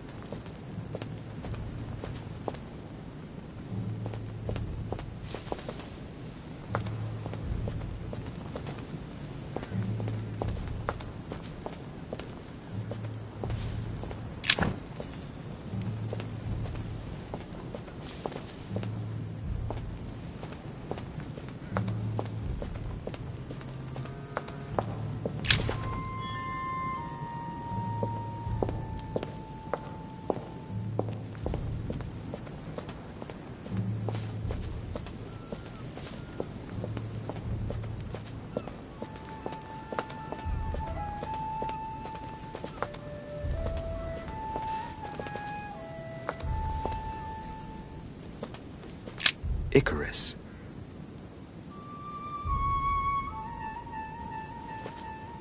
The son of Daedalus and Nocrate. Impossible to mistake him with those wings. After flying too close to the sun, they came unstuck and he fell to his death. Pity. I am the innocent one, sacrificed for the sins of the father.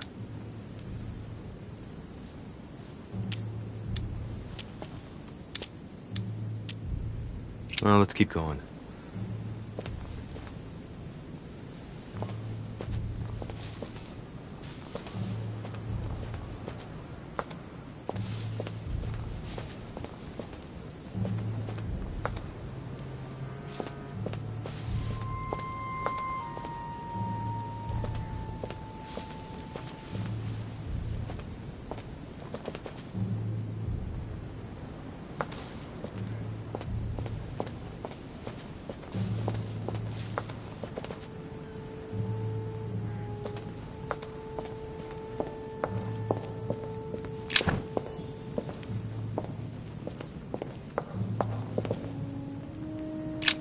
Asterion.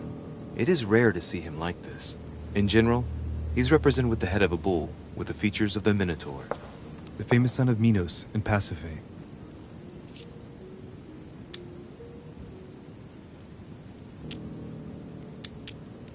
This statue has a crack in it. Right. We'll soon see.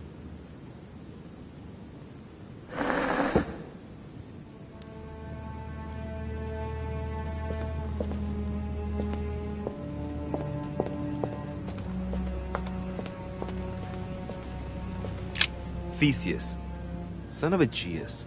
He's the one who slayed the Minotaur.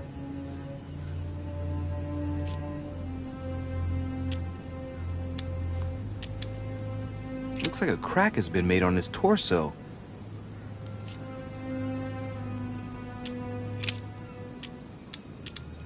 I wonder if Mother managed to solve this enigma. Minos, son of Zeus and Europa. If I remember correctly, he was the king of Crete. Married to Pasiphae, he had many children, including the famous Ariadne, whom history remembers for her thread. Hey, there's a crack in that statue. His gesture sealed his fate. The crack is in the region of the heart.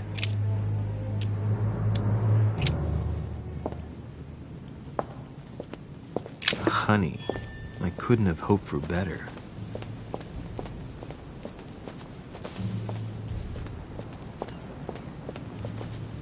Pasiphae, daughter of Perseus and sister of Circe. She married Minos and became the queen of Crete.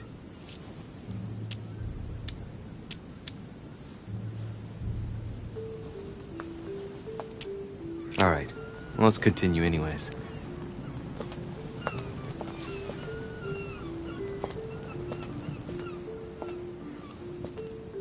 I wonder what this kiosk is doing in the middle of the garden. Too cramped to be able to do much. Well, there must be something going on there. What is that? It's like a sort of opening mechanism.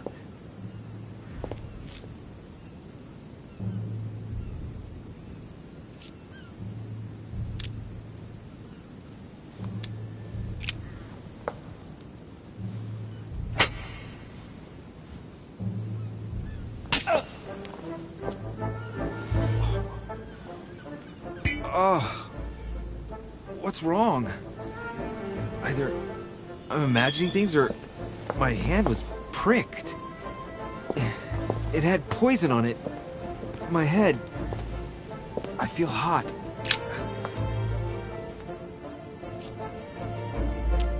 It's up to the just to deliver judgment. Truth unlocks all possibilities.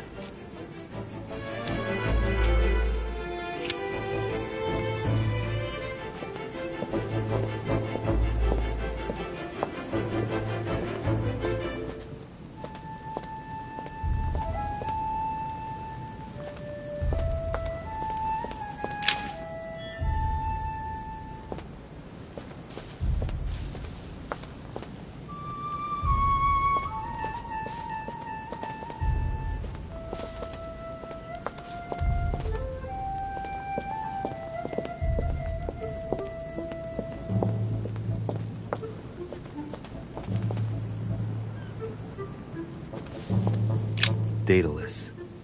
He's the architect of the labyrinth, and if I'm not mistaken, he's also the father of Icarus.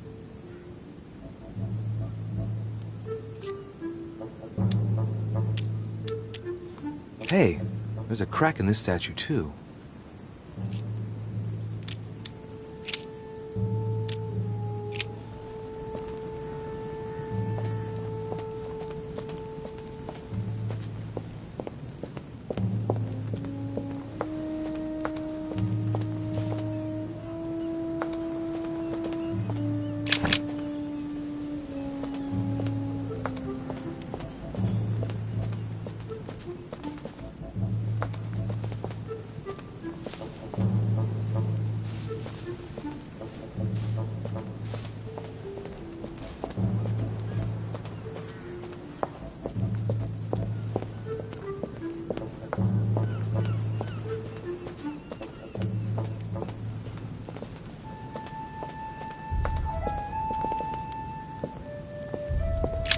Asterion. Asterion, son of Minos and Pasiphae. Asterion, who had such a sad fate and who the legend portrays as the horrible Minotaur. Asterion was a son of Pasiphae and Minos, or rather the result of a curse put on Minos. Minos was punished for betraying Poseidon. Of course, as strangely it often happens, it wasn't he who was punished, it was his wife. She had to mate with a bull, no less. From that union, Asterion was born, who everyone knows as the famous Minotaur. Rejected by Minos, he was shut up in the labyrinth so he could never leave. And, as if that wasn't bad enough, he died by the hand of a hero desperate to restore his reputation.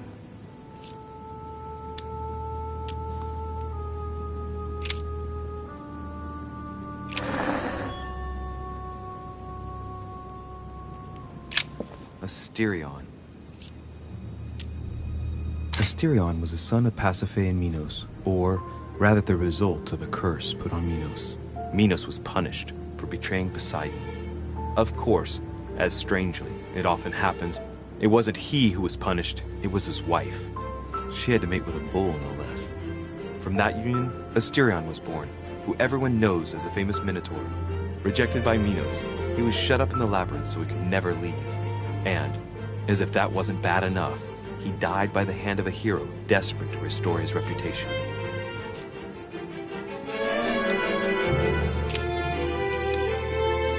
Let's go.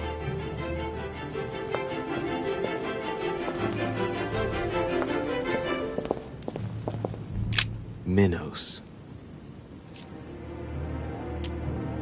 He and his queen, Pasiphae, were the monarchs of Crete. The crack is in the region of the heart.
Again?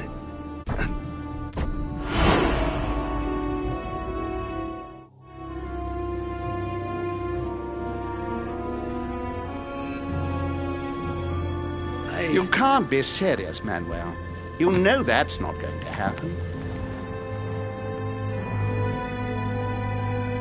You must leave me alone now. I have agreed to everything. Even to... Agreed? I wasn't aware you had a choice. What's going on here?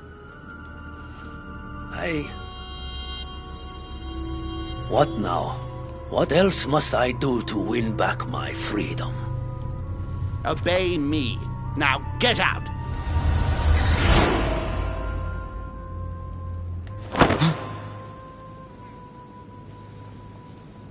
What was that? That's the third time in 3 days.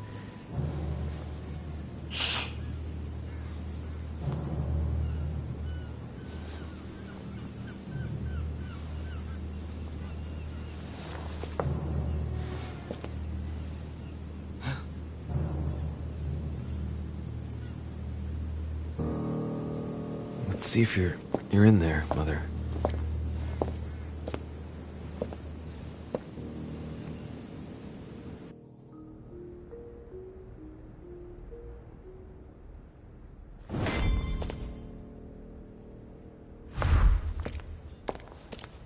Amber.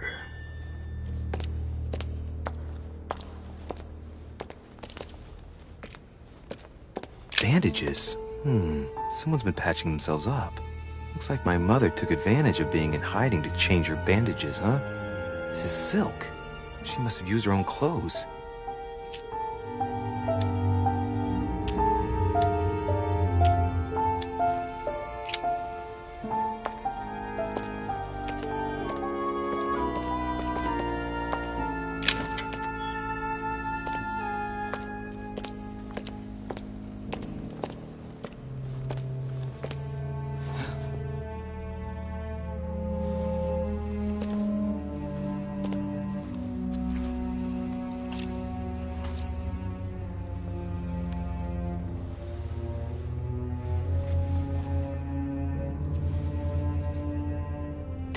Mother, now what's happened?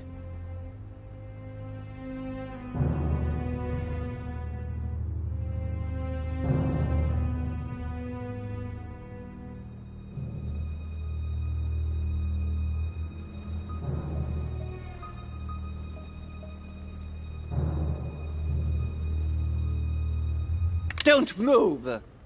Wait, I'm not armed. Who are you? Good God, Mother, what have you— Tell me who you are!